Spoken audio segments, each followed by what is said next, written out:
September 13th, Port Orchard City Council regular meeting to order. And welcome back from our summer break.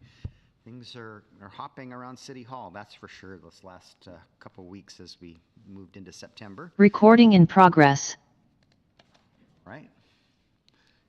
I have called the meeting to order. I know the recording just started, but remind us of our guiding principles as in the actions we're about to take this evening. Are we raising the bar? Are we honoring the past but not living in the past? Are we building connections with outside partners? Is the decision-making process positively impacting diversity, equity, and inclusion? So please stand and join me in the Pledge of Allegiance.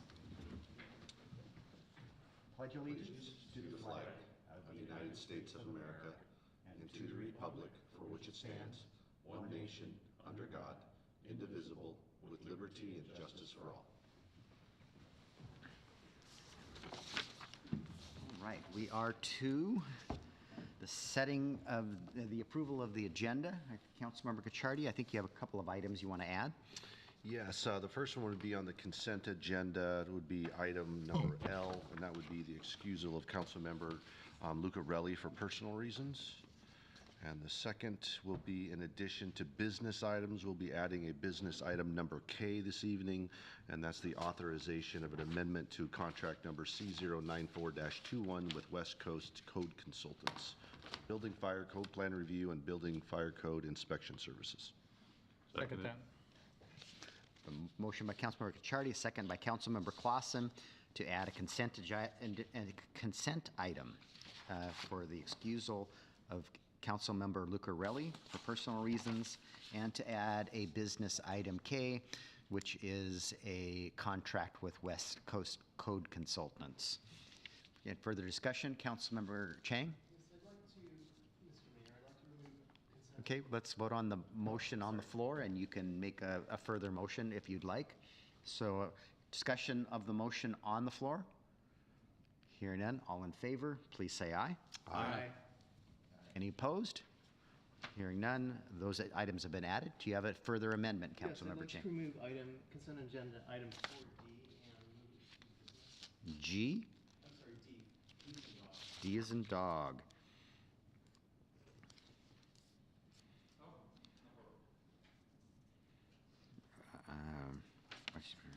I'll second it. Okay, a motion and a second to remove item D, and we would make it N, item N, I guess? L. We already added L. No, L was consent, K to business, so it'll be L to business. Oh, I'm off in the wrong place, you're right. So long. I know it is long. All right, L is now consent D. All right, we'll get it, when we get there, we'll get it figured out. Okay, motion and a second to move consent item D to business item L. Any discussion of that? All in favor, please say aye. Aye. Any opposed? Hearing none, the agenda has been amended. Any further amendments to this evening's agenda? Is there a motion to approve the Mayor, move to approve the agenda as amended. Seconded. We have a motion by Councilmember Rosapepe, a second by Councilmember Trenary to approve the amended agenda. Discussion of the amended agenda? All in favor, please say aye. Aye. Opposed? Hearing none, the agenda has been set for this evening. We're to our first citizen comment period, and it is for any items on this evening's agenda. You're welcome to step to the microphone and address the City Council. You'd have 3 minutes for items on the agenda this evening. Okay. My name is John Gisham at 1013 Morton, and I'm talking about business item 7.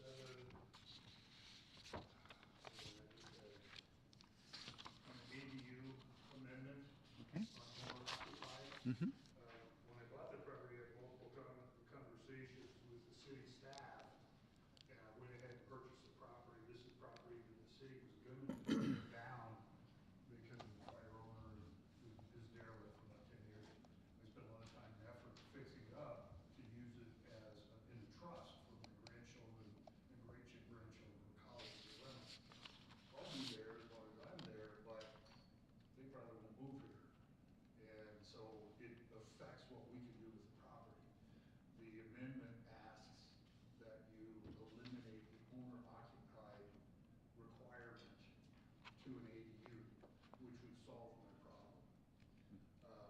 You're speaking in favor of the amendment. favor of removing that requirement.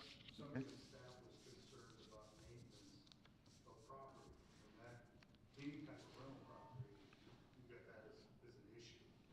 And we spent too much time and money, and I've got a truck set up, we just need to get this approved so that it can roll forward. Thank you. All right, thank you for your comment. Anyone else wishing to address the city council? And if you're online this evening, you would use the raise your hand feature. I don't see Mr. Krabby. Other than that, we've got all staff members. So, Mr. Krabby, if you're wishing to address the council in citizen comment, raise your hand and the clerk would bring you in. And any other members of the public wishing to address the council for items on this evening's agenda? Seeing none or hearing none, so I will close the citizen comment first citizen comment period. We have a second one at the end of the meeting for any items. So we are now to our consent agenda. Councilmember Clausen. Mayor, I move that we approve the consent agenda as amended. Second. Motion by Councilmember Clausen, second by Councilmember Cacciardi to approve the amended consent agenda. Is there any discussion of the consent items? I know we've removed one and added one. All right, all in favor of approving the amended consent agenda, please say aye. Aye. Opposed? Hearing none, the consent agenda has been approved. See, we just did half the business items, just got taken care of there. We're doing just fine. They were concerned, the council members were concerned about the length of the agenda. Not quite. Not quite We're just not- the we're length not- of the agenda. All right. And maybe they were talking about my mayor's report too, I don't know.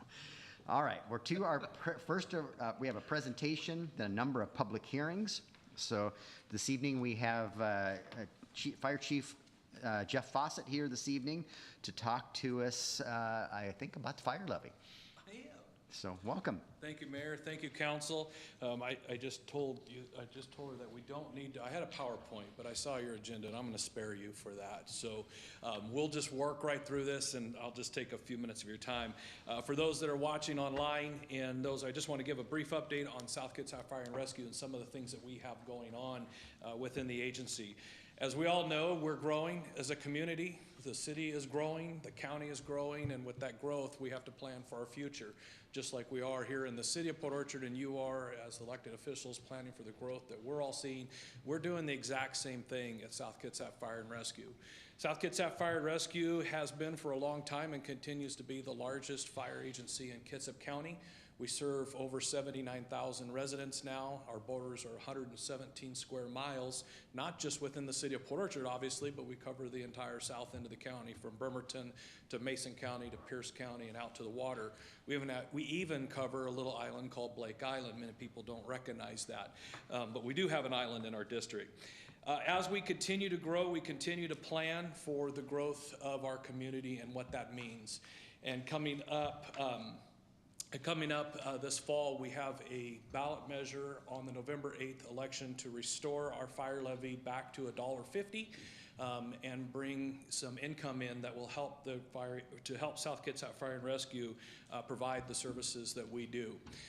South Kitsap Fire and Rescue isn't just about EMS and fire. We are all fire hazards, all hazards. We do emergency medical response. We do ambulance transportation.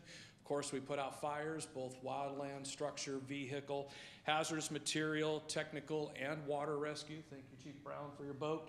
And with all kinds of partnerships. But when you call 911 in Kitsap County, and specifically in our area, South Kitsap Fire and Rescue is the one that's going to handle a majority of those calls. Our job, we have many good men and women in the fire district. The firefighters that represent South Kitsap, the support staff that works with me daily to keep us going. We're part of this community and we enjoy this community with everything that we do.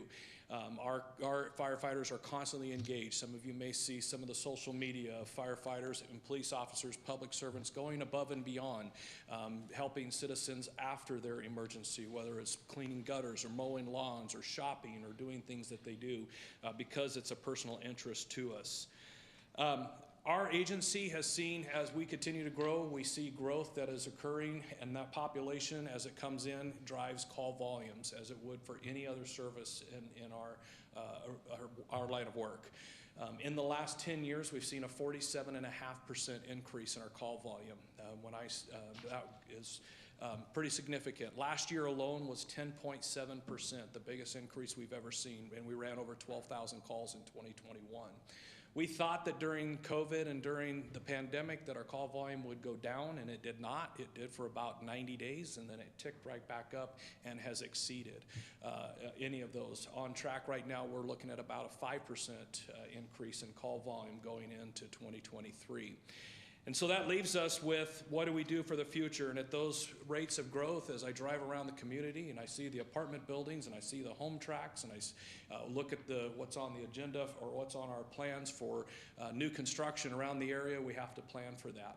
And so the fire district has put together a plan that will last over 5 years with the restoration of the levy to $1.50, and that is to bring on an additional 21 firefighters into our fire agency.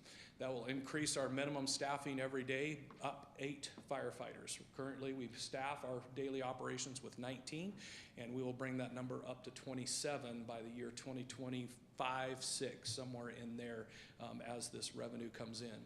That'll staff an additional fire engine for us 24 hours a day. It'll staff an additional medic unit for us 24 hours a day. And it will also put additional personnel on the fire engines to help with the manpower issues that we've seen that comes in. Just for those that are watching that may not understand, I think Washington State probably has one of the most complex taxing structures.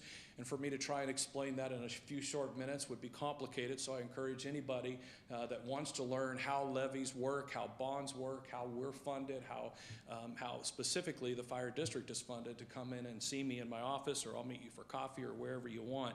But the fire district has 3 main sources of revenue. We have our fire levy, which is the one we're talking about tonight, and that can go up to $1.50 per statute, $1.50 per thousand.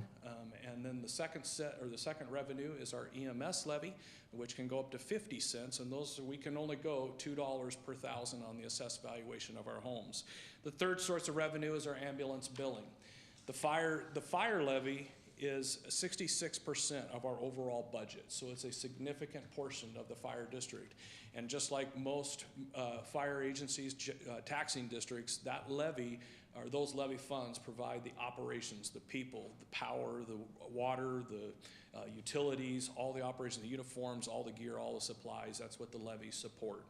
So with this fire levy, just like we have done in the past with our levies, when we renew them, that generates some additional revenue that we're able to bring on additional staff. And as we look to our projections, we said, what do we need? What do we need to have to get there? And this is how we plan to get there with that. So that currently the fire levy, the levy rate is at $1.21 per thousand. And so this would be an increase of 29 cents on the taxpayer's home. And then, so there's that. The final piece of that, we continue to work on our overall master plan in our infrastructure, specifically our fire stations. And while levies provide resources and funding for people and the operations of the organizations, we continue to do our work on our properties and prepare them for the future growth and building new fire stations. We are retooling that plan even as we speak right now, and our overall goal is to drive down as much cost. We're budgeting operations costs right now and trying to get parts of those projects moving in that direction, so that when we do need and we're ready to build, we've got the overall cost of those buildings down. Some people will probably see, even as of today, we had construction crews out on our Woods Road site, and the landmark PJ's Market is in a pile ready to be taken away. And we're preparing some of those bigger piece of property and clearing some of the land so that we can get ready. Those conversations will happen more next year as we're really gearing up for that. But we know, most importantly, that what needs to happen is we need people on the streets in the fire stations that we have that can manage the calls that continue to come in. We will be here and provide fire service and all hazard service for the community as we do on a 24-hour basis within the agency. And we honor and we respect our residents. We respect our community. They have really shown favor for us. And I think that comes with hard work, with transparency, with being honest and being out there with our public and showing them that we're here for them and being responsible with what we have. So if anybody has any questions about the fire levy, I certainly would take those questions. But I just want to come to the council, share with what we're doing, what our plans are, and obviously if anybody wants to sit down with me, I can certainly do that. And I appreciate you and all that you do. Chief Fawcett, questions for Chief Fawcett? Go ahead. Chief, quick question. You said it's restoring the levy. Is this a 4-year levy or? Good question. This is a 6-year levy. It's a 6-year thanks. levy, yeah. It's a 6-year $1.50 and restored it back to the $1.50. And my next question is, so with the additional firefighters, are you looking at taking one of the existing station that's not open and opening it after hours, or just staffing at the existing fire station? Currently, we're looking at staffing at the current stations. What we would love to put more people in some of the stations we have, physically can't do that with the way that they're, because of water and sewer and some of the other issues that I've got with those structures. And so we're not looking at opening any new stations, but that new medic unit would go into service into one of our current stations.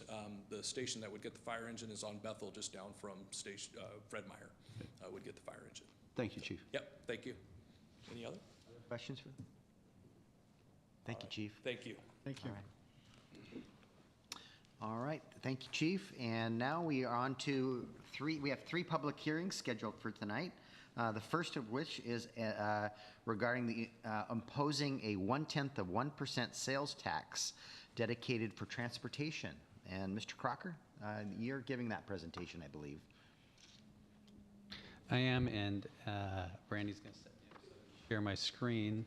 And while she does that, I'd just like to start this public hearing by covering a little bit of history, just to remind the public as well as the council that the City Council has been discussing alternative funding approaches for transportation projects within the city for a number of years now.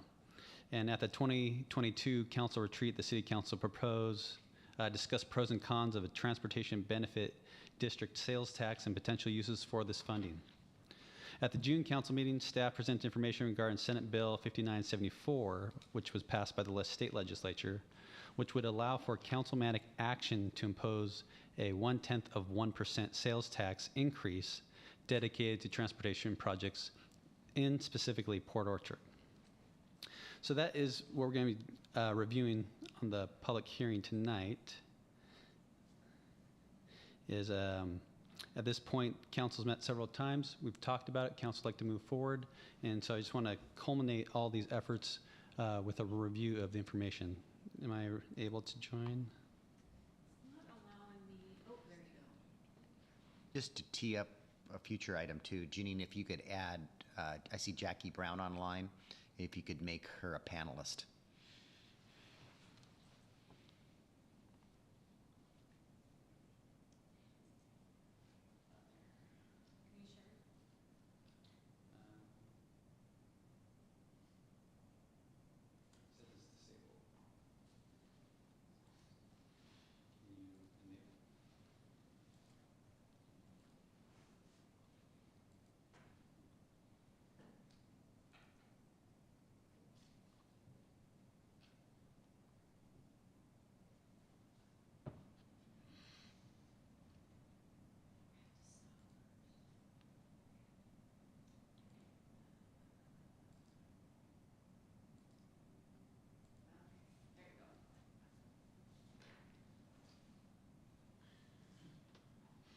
And council, you have handouts of this if you can't see it well enough on the screen.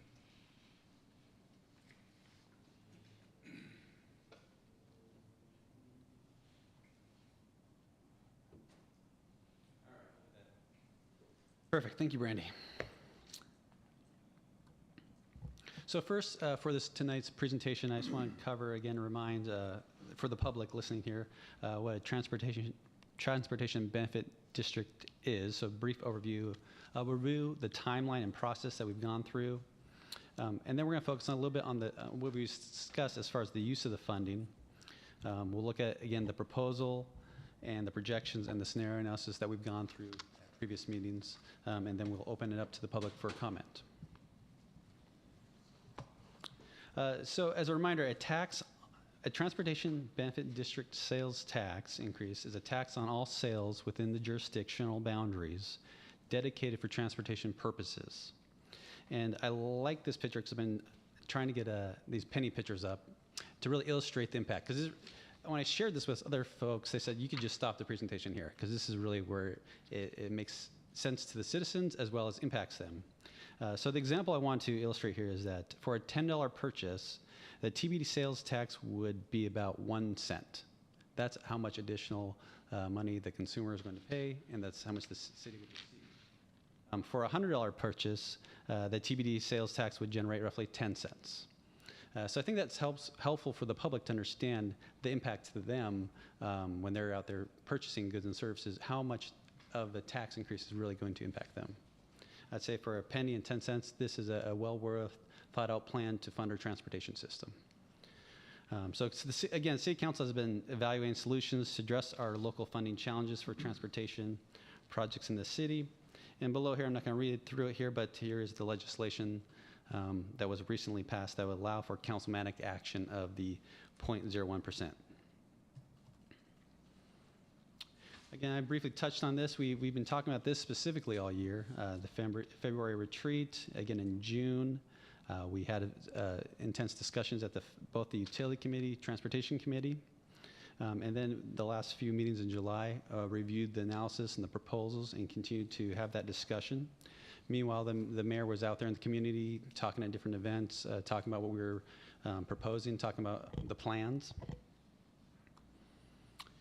And then over the last month, in our last meeting in July, the council said, hey, we want you guys to take more action. Please, put it on Facebook, do more community outreach. And so the mayor took that on, and we did more social media posts. We put it on the website. We had a press release.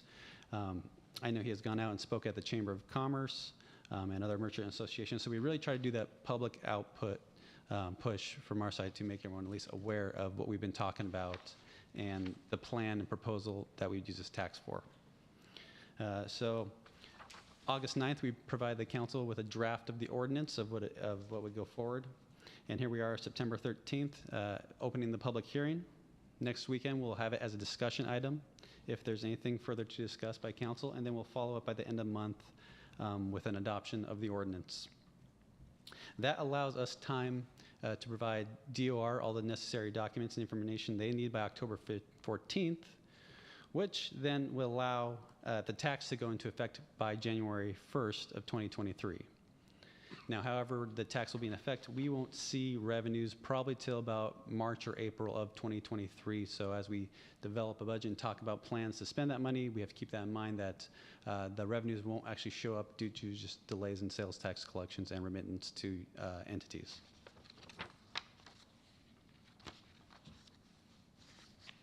So we've been talking about Bethel Road, Salmonberry Road to Blueberry Road as the main focus for our funding proposal.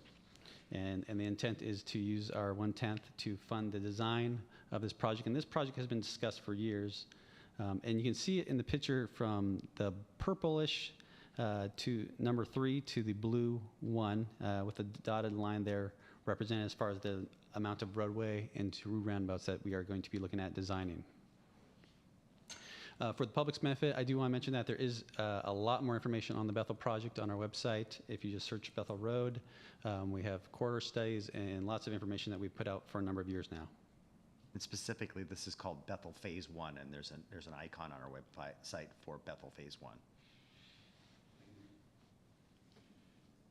So the proposal is to approve a councilmanic TBD 1/10 sales tax beginning 2023. Use the funding to complete the design and right-of-way acquisition phase of Bethel, Salmonberry, and Blueberry. And then once design is complete, explore a public TBD 2/10 sales tax beginning in 2026. We would, assuming the public approves this measure, we would utilize this tax potentially issue debt to complete some construction of this next phase. And it's also possible that we don't need the 2/10 once we have the design done. But that moment in time will give us that opportunity to evaluate, can we complete this project with 1/10 with a grant potentially augmenting it? And if we aren't successful within a grant, we may need to do as Noah's speaking and talk to the public about getting 2/10. Correct. So we want to put forward some projections. So we looked at two scenarios. The first scenario is a 0% growth in our sales tax base. If our sales tax did not grow over the next 10 years, it could produce roughly $830,000 per year to be used for transportation. If there's 5% growth, that revenue target could grow from $870,000 per year to $1.3 million per year. Over the 10-year horizon, though, we're going to focus and do our planning on a 0% growth as the most conservative approach to meet our goals, which is to fund the design and right-of-way phase. Again, with a 0% growth, we have the potential to collect $8.3 million over the 10-year period to fund this design and right-of-way phase. So we wanted to put forward the no-growth scenario. Here again, we have fiscal years 22 through 25 in the table. We have revenue on top, in the top section. And again, what we're identifying in this table is the estimated revenue to fund the phase 1 design plan. And so we are using a number of revenue sources to complete this work. We're going to use the TBD sales tax revenue of $830,000 per year, along with some transportation impact fee funds that are dedicated for Bethel Phase 1. We have also identified some REIT money that we have already budgeted in this 2022 period for this project. We plan on, again, budgeting some more REIT money in 2024 and 2025 to round out the funding sources to meet the expenditure plan that we have at current estimates. Currently estimated, we estimate $640,000 to be needed in 2023, and by 2025, $2,100,000 roughly. So with this cash flow scenario, we would ultimately have a positive fund balance throughout the period. Again, that's the goal, is that we want to be able to fund design and right-of-way on a cash flow basis. But once we reach 2026, we find that in order to go forward with the project and move into the construction phase, we can no longer cash flow with the 1/10 of 1%. And so that's where we identify the funding shortfall for the remaining years of $3.6 million at that point if we were going to move forward with the construction project. Again, as I said at the beginning, the intent of this initial, I guess I should say, 1/10, is to get us through the right-of-way and design phase. And then from there in 2026, we could put it out to the voters to see if they are interested and supportive of a 2/10 if we need it. Of course, we're going to pursue other revenue opportunities with grants, as the mayor already mentioned. But taking a look at that scenario, if that were the case, then starting in 2026, we could potentially receive $1.6 million in TBD sales tax to help fund the construction.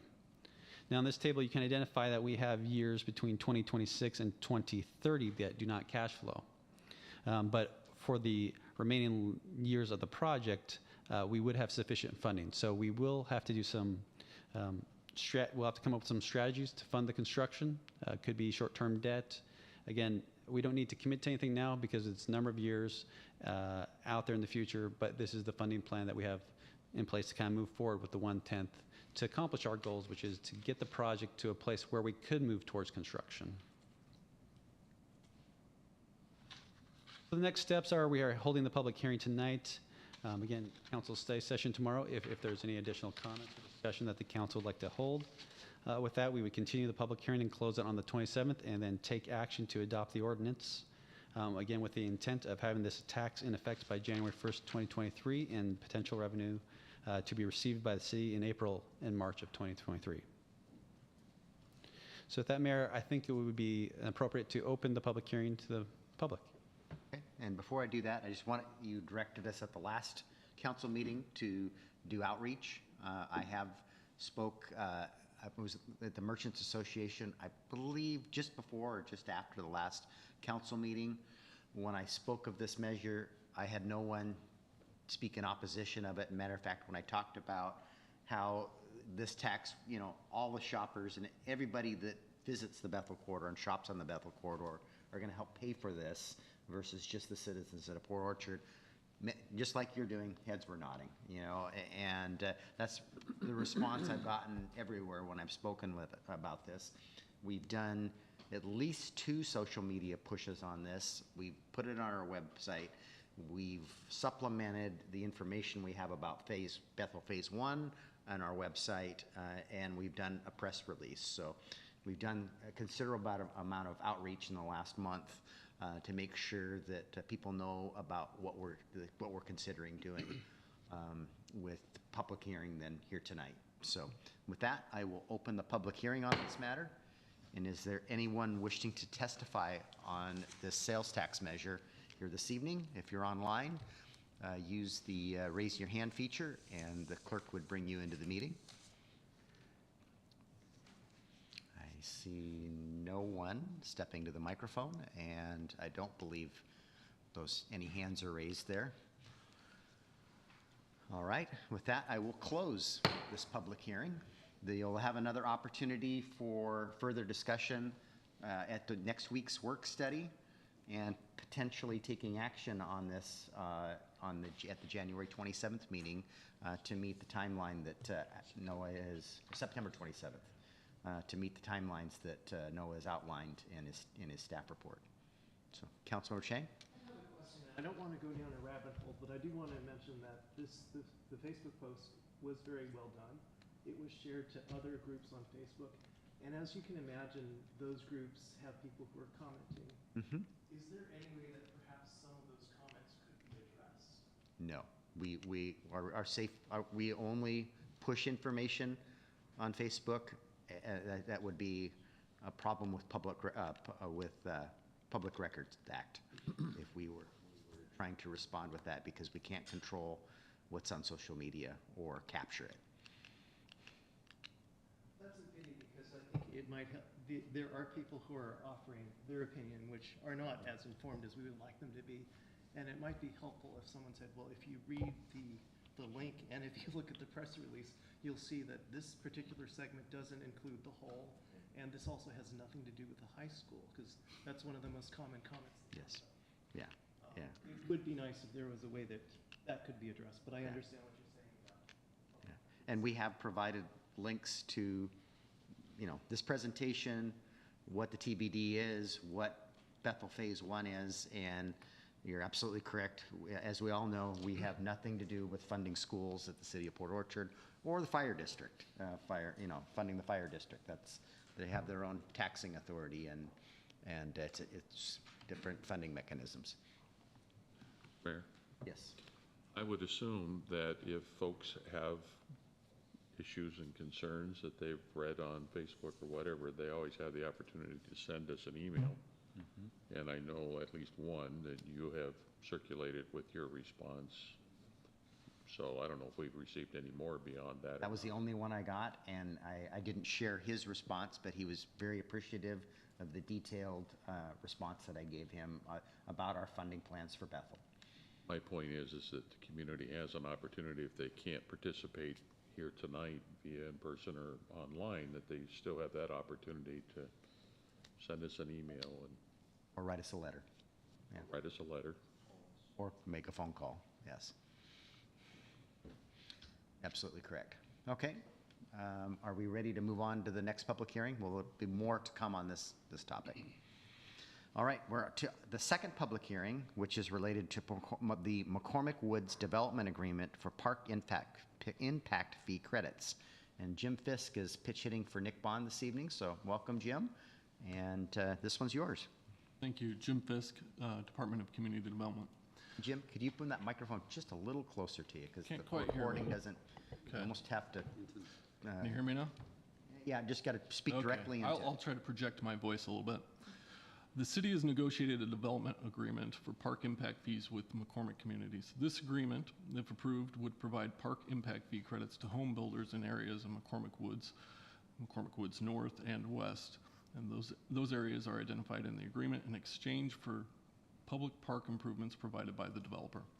The city determined the application to be complete on August 18th, 2022.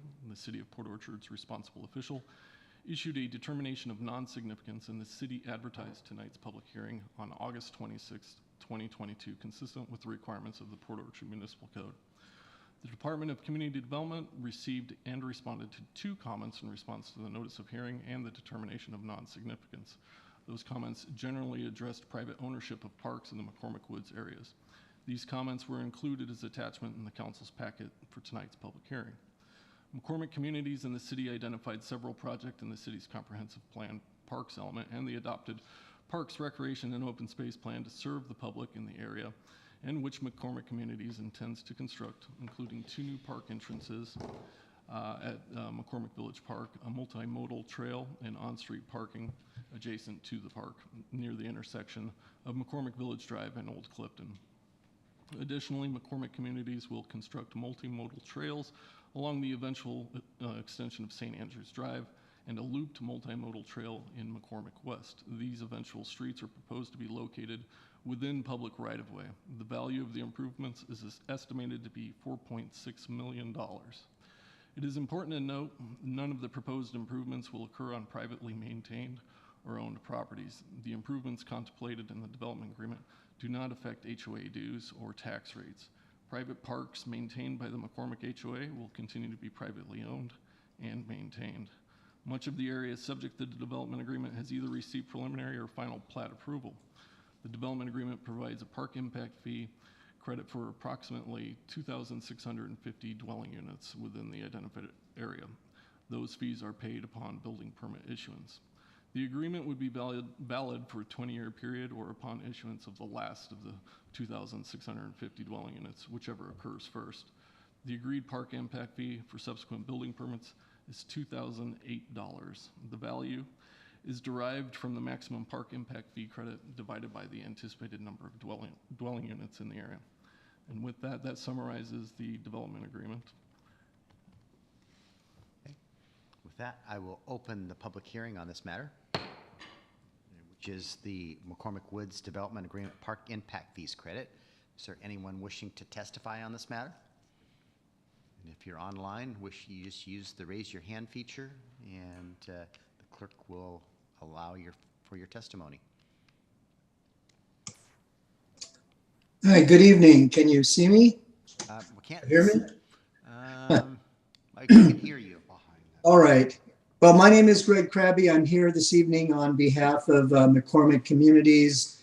I think the last time I attended at one of your meetings is when you were adopting or considering adopting the new park fee. And we had some concerns, and this agreement that's being put forth this evening was a result of a lot of work between ourselves and your staff.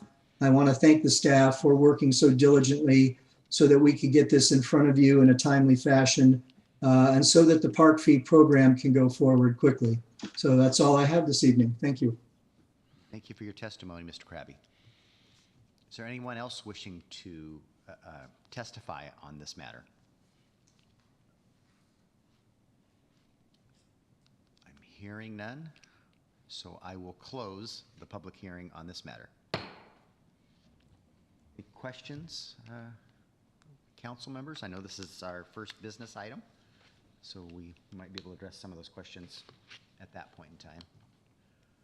So we will move on to the third public hearing. And Mr. Crocker, is this you or Jackie Brown? It says Jackie Brown, but you've been giving these presentations. So. Yeah, I'm going to take the lead on the presentation, and I asked Jackie to be here as the subject matter expert, if any utility-specific questions. Perfect. Okay, so our next item is the first reading and public hearing related to the proposed 2023 water rate increases. So go ahead, Mr. Crocker.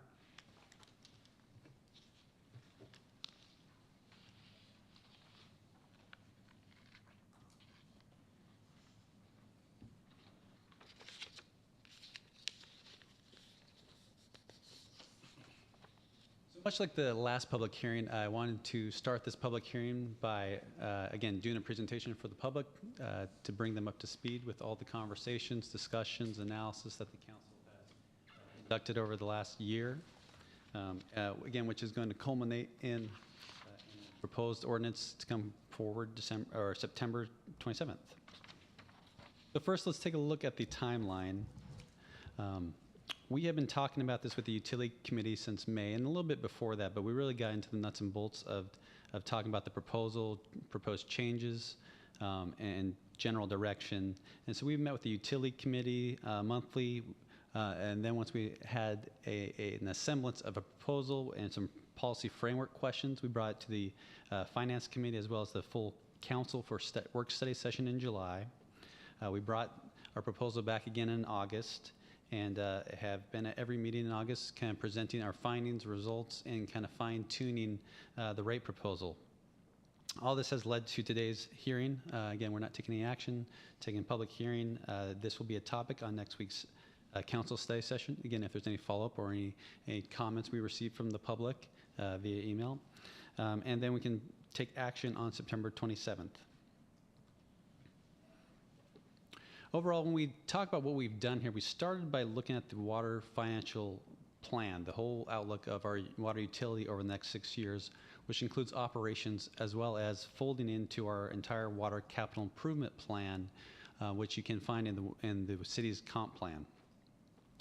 Additionally to that, we looked at different rate setting goals, which we wanted to meet. We wanted to meet our obligations for operations, our upcoming debt, capital, and maintaining sufficient levels of reserves. To fully fund our water capital improvement program. We also focus on conservation efforts. Again, we want to promote water conservation as in line with much of our policy and goals for our water comp plan. We also took a look at increasing equity amongst our customers by adjusting our rate structure. So using these goals and objectives, we set out and we started with option A, which was a rate adjustment based on our current structure, so no structural changes, just what increase would rates have to be in order to fully fund our financial plan. And what we found there is we would cost roughly $2 per month or roughly $4 per bi-monthly billing cycle with approximately 4% increase in the tiers. Now that didn't address our full commitment to water conservation and equity for our customers, so the council asked to look at option B, which was to look at an alternative structure to strengthen our conservation efforts and incentives. So we developed and presented the adjusted rate structure that did that, as well as met our rate setting goals. So as I covered in option A, no structural change, roughly $4 a month per bi-monthly cycle, and a 4% increase in the tier structure. Option B, we looked at a number of scenarios, and the one we finally recommended to council and council is supporting is scenario J. In this structure, there's a base fee, and then is a completely consumption-based model. And so we are going to be charging a base fee plus consumption. Now again, the benefits of option J were that it achieves the revenue target. It meets Department of Health's anticipated conservation standards and requirements, which will affect us in the near future. It actually empowers our customers to conserve water and reduce their water bill, which is a comment we've heard for a number of years, that the structure didn't quite do that enough. Charges for consumption while providing a stable base for our water system to continue to fund and operate and grow, and it modernizes our billing system to be more in line with our peer in other jurisdictions. Now in the right-hand column there, we identified the changes. So on the residential, meter differentials will no longer be factored into the bill. For non-residential, units are no longer factored into the bill. And non-residential, meter size differential will be now based on the AWWA industry standard methodology. So I identified these as the three primary changes in the structure that impact the proposal. The table here illustrates the bi-monthly base fee by year for 23 through 27. for single family, multifamily. And you can observe here again that the single family and multifamily start with the same base. So again, they're not impacted by meter size. And then below that, we highlight the non-residential base rate by meter size using the AWWA equivalency factors. The next piece, so that was on the base rates. The next slide is highlighting and identifying the rates that will be charged per 1,000 gallons on a tiered basis. So we're going to a base fee plus consumption, and consumers will start to pay with the first gallon of water. But the best part about this picture, if I can turn your attention to the 3 gallons of water equals 1 penny. So when you calculated these fees out, that's how much it costs our consumers for 3 gallons of water. It costs 1 cent. And again, I think that's helpful to have that conversation with the public when you're at the grocery store buying your $2 gallons of water. Well, ours, you can get 3 gallons for a penny if you come to City of Portrait. High quality water delivered to your doorstep. We wanted to test our scenario J, though, to ensure that it did meet our funding goals working backwards. So when we did that, we've tested it twofold. First, with the residential impact. And what we found on the whole, residents in that category would save money by about $14,000. The non-residential category would have an increase of roughly $170,000. And so in total, when we did a look-back test, we found that overall the city came out positive. And that was important because we wanted to feel comfortable when you're changing your structure that you have some cushion that as consumers change their behavior and do have the opportunity to save, that we have sufficient to meet our obligations. So with that, I also wanted to throw up a couple scenarios of actual impact to our residential customers. And so I have Susan the Saver here. And Susan the Saver, when we looked at option A versus option J, again, let me back up because some of you haven't seen this table. So what we developed here was a year of bills. Again, not every bill is going to be the same because it's going to be based on consumption. So what you'll find is the first bill of the month, Susan used 3,000 gallons. Under option A, she would have paid $57.50. Under option J, she would have paid $65.05, and the column to the far right highlights the difference. So under the first month, she would have preferred option A because she would have paid less. Or in the inverse, under option J, she would have paid more. The second month of billing, her second bi-monthly bill, she would have actually saved money on our option J. She would have saved $18.52. Under her third billing cycle, again, she would have had savings of $12.75. And you can see here that throughout the year, on the 6 different billings, overall, Susan the Saver, because it's focused on consumption, and we no longer have these multiple base fee rate tables, she actually has an opportunity to save $31 over the year. So again, this wonderful Susan the Saver, she knows when to turn off the water when she's brushing her teeth. Now next we have Average Allen. Average Allen's just average. He consumes the same amount per month. Although Average Allen also comes out in this model as saving money. And again, it's due because he's being charged based on his actual metered consumption use.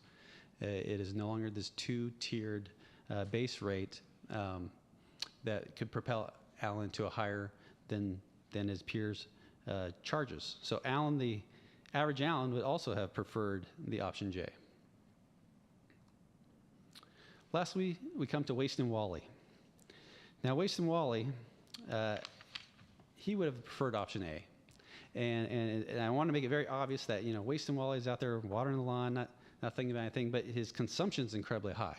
At 20,000 gallons on average, that's much more than our average consumers, and therefore he's going to pay for that. He's going to pay for his consumption because he is consuming more than our consumers. So with our 3 residential examples, I think, again, it illustrates and highlights that these were the actual tests we were doing behind. The pictures are they're humorous. But Susan encourages savings. Average also can have savings. And if you continue to consume at high levels, you're going to pay for that. But you're willing to pay for that because you obviously have a high consumption need. That was finance humor, and it takes a special person to get the joke. Nobody understand Waste and Wally? Well, so then that takes us to our next steps. September 13th is tonight, the public hearing. Concluding this presentation, we could open it up. Next week, we'll have it as a topic for discussion if there's any emails, additional feedback from council, and then the ordinance is teed up to come for adoption on the 27th. So with that, I'd like to turn back over to the mayor. Okay. And, you know, in our prior presentations, we dove into the commercial side of it also. And we know that we have some high-use regional facilities that, you know, as we demonstrated before, the citizens of Port Orchard were subsidizing those regional facilities that need to be paid for countywide or the greater South Kitsap area. So, you know, this model does, it is consumption-based, and our small businesses will, as we saw in those other models, will likely save money. You know, Saver Susan and Average Allen will save a little bit of money, and Wasting Wally and some of these very large commercial users will also pay more. So with that, I will open the public hearing on this matter. So I've opened the public hearing, and the first reading on the public hearing regarding the proposed 2023 water rate increases. Is there anyone here to testify on this matter this evening? Or if you're online, which I'm not seeing anybody any longer, you would use the raise your hand feature. And do we have one attendee? It's Jim Fisk, who's sitting over here to the left. So, all right, I'm not seeing anybody stepping forward.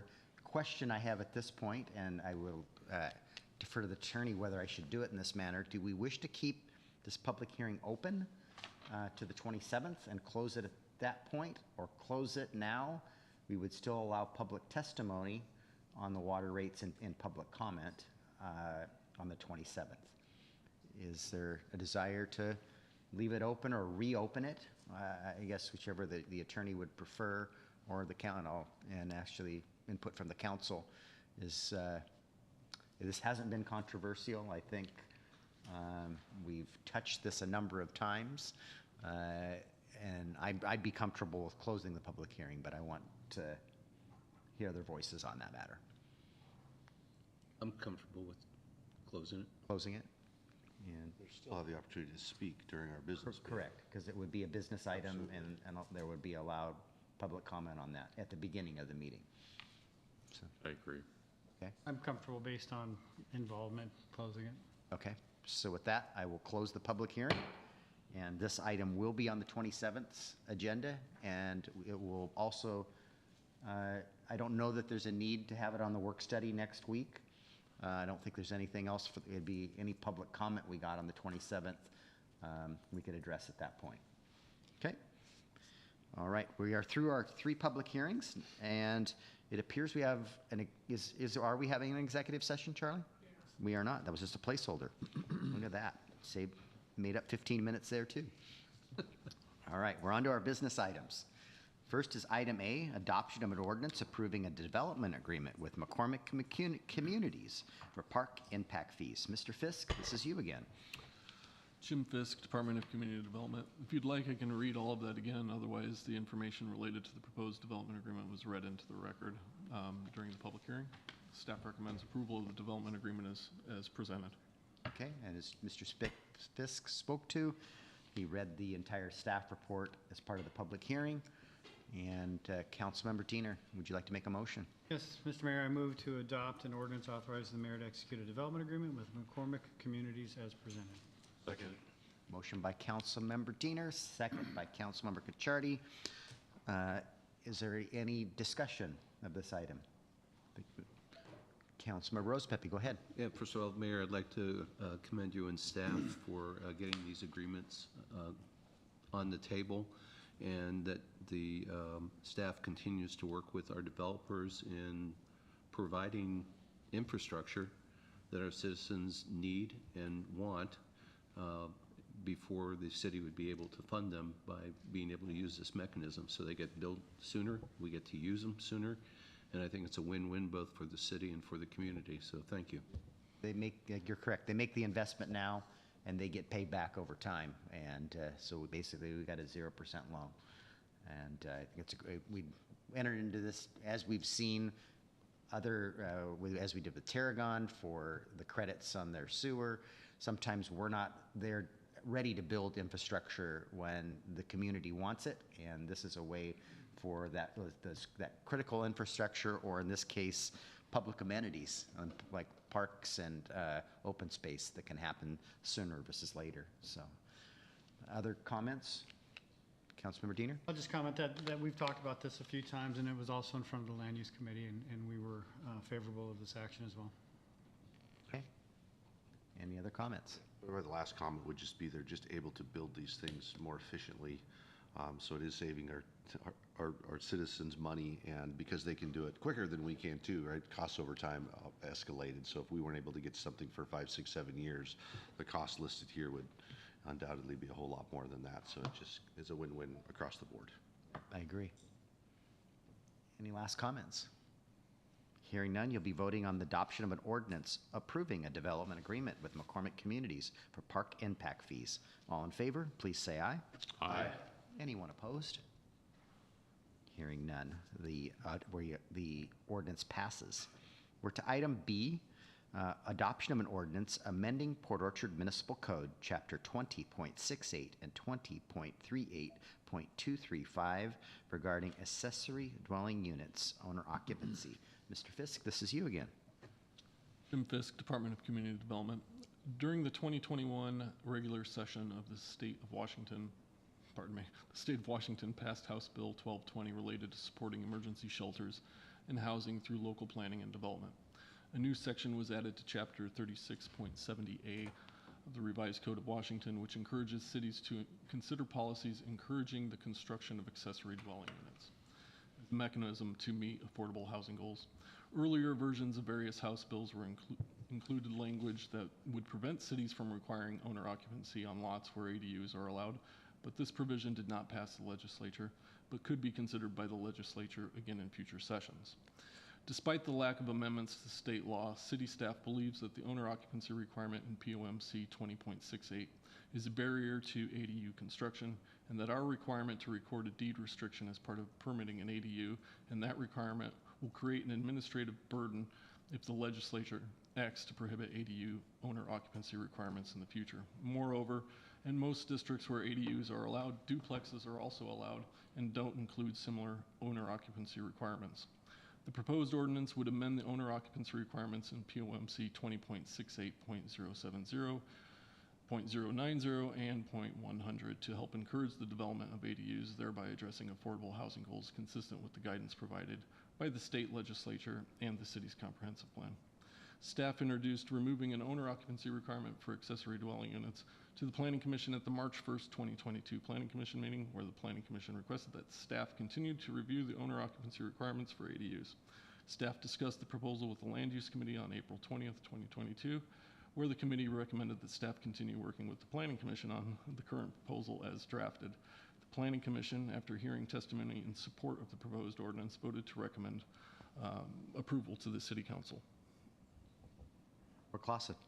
Mayor, I move to adopt an ordinance amending Port Orchard Municipal Code 20.68 and Port Orchard Municipal Code 20.38.235 as presented. Seconded. Motion by Councilmember Clausen, second by Councilmember Trenary. Is there any discussion? Councilmember Chang, go ahead. Mr. Mayor, I was wondering if there's any way we can continue this conversation until the September 27th meeting.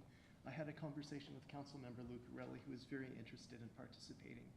She had concerns about removing the owner occupancy requirement. Fred is proposing that we continue this to the 27th, so Councilmember Lucarelli could participate in the.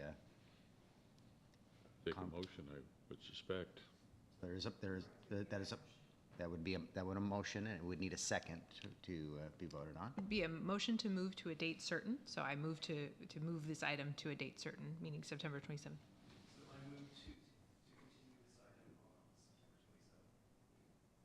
Second that. Motion and a second to consider it to the 27th. Anybody want to speak to that motion?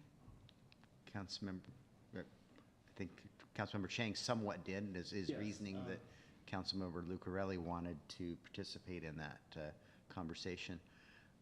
I kind of think this is pretty straightforward, and Jim spoke to the fact that you can build a duplex and you don't have this requirement, so why is a house in an ADU really any different? But it's your discretion. Go Yeah, ahead, I Councilor. agree that this is, it's been a burden, and I think it's detracted. We heard testimony tonight from one individual, so I'm absolutely voting in favor of this, and I don't know if others are, but I could certainly just vote on this tonight, and I think for me, it's the right thing to do. Want to speak to the motion on the floor, which is to continue this. So I also am going to vote for this, but, you know, if there's something that Cindy has that might compel us to look at this a little differently, I'd like to hear that. And then I'd like to follow up with the question is, do we know what it was in the legislature that did not make this agreeable? What were the concerns that we heard? I believe there was legislation that didn't pass this last section. There was a number of bills related to missing middle housing, mandates related to zoning, and for whatever reasons, they didn't pass. It is believed that these bills will come back in different forms this next legislative session, and our current code would be in conflict with those bills if they're passed. And so that's why the staff and planning commission looked into this, and as we heard, we've gotten testimony that it's onerous. Yeah. Well, you know, I feel like counting the votes, it'll probably pass, but I don't see any harm in waiting. All right, Mayor, Councilmember Roseberry. I'd like to know if there would be any harm in waiting. Do we have permits that are ready to go out? Do we have, information on that? I'm also, quite frankly, we as council members have methods to get our feelings known about something, and I'm feeling a little blindsided from a action item that we could vote on tonight. So my first question is, do we have anything ready to go where people are, permits we're waiting for, or is it there'd be no harm in waiting 2 weeks? I do not believe the permit center has any ADU applications pending at this time. Comments? Okay. Councilmember Chang. Jason, speaking for the amendment again, I understand that Councilmember Lucarelli would like to discuss the impact on neighborhood character if you remove the owner occupancy requirement from creating ADUs. As someone who's actually in the process of creating an ADU, this never occurred to me that it would be a problem if it was not owner occupied. I think having an owner occupancy requirement, it gives the current neighbors assurance that the character of the neighborhood would continue. I know that in my particular case, I designed an ADU that I felt was similar to my main house, so it would fit in with the landscape of the neighborhood. I think that also if you're talking about owner occupancy versus rentals, that's another concern that some people have with the character in their neighborhoods. And I think Councilmember Lucarelli wanted to weigh in on that.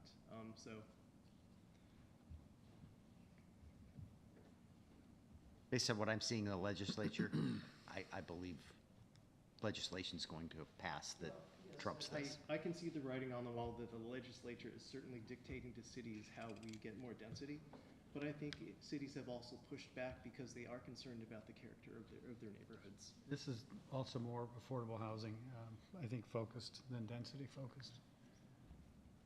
Few arguments going on there, but the motion on the floor, Councilmember Clausen? Yeah, I certainly am supportive of the change. I'm going to vote for the change. I think that just makes sense, and I think it's been pointed out that, if this was a duplex, it would be okay. So I just don't see much of a difference. But certainly out of respect for Councilmember Lucarelli and understanding that a 2-week delay isn't going to really cause any heartburn, I would certainly support the current motion to delay Okay. or defer to the next meeting. Okay, so we have, we're speaking to the motion on the floor, which is to continue this to a date certain, September 27th, to take this matter back up. Any other comments? All in favor of continuing this to September 27th, please say aye. Aye. Is there anyone opposed? Nay.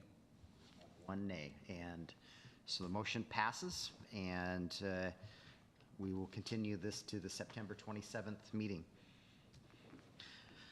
All right, we're to item C, adoption of an ordinance amending Port Orchard Municipal Code, chapters 20.33 and 20.34, accessory structure setbacks. Mr. Fisk, this is you. Jim Fisk, Department of Community Development.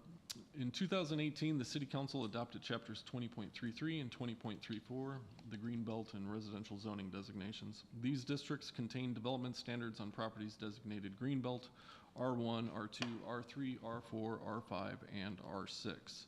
City staff proposes to amend chapters 20.33 and 20.34 to provide clarity and modify the required accessory structure setbacks.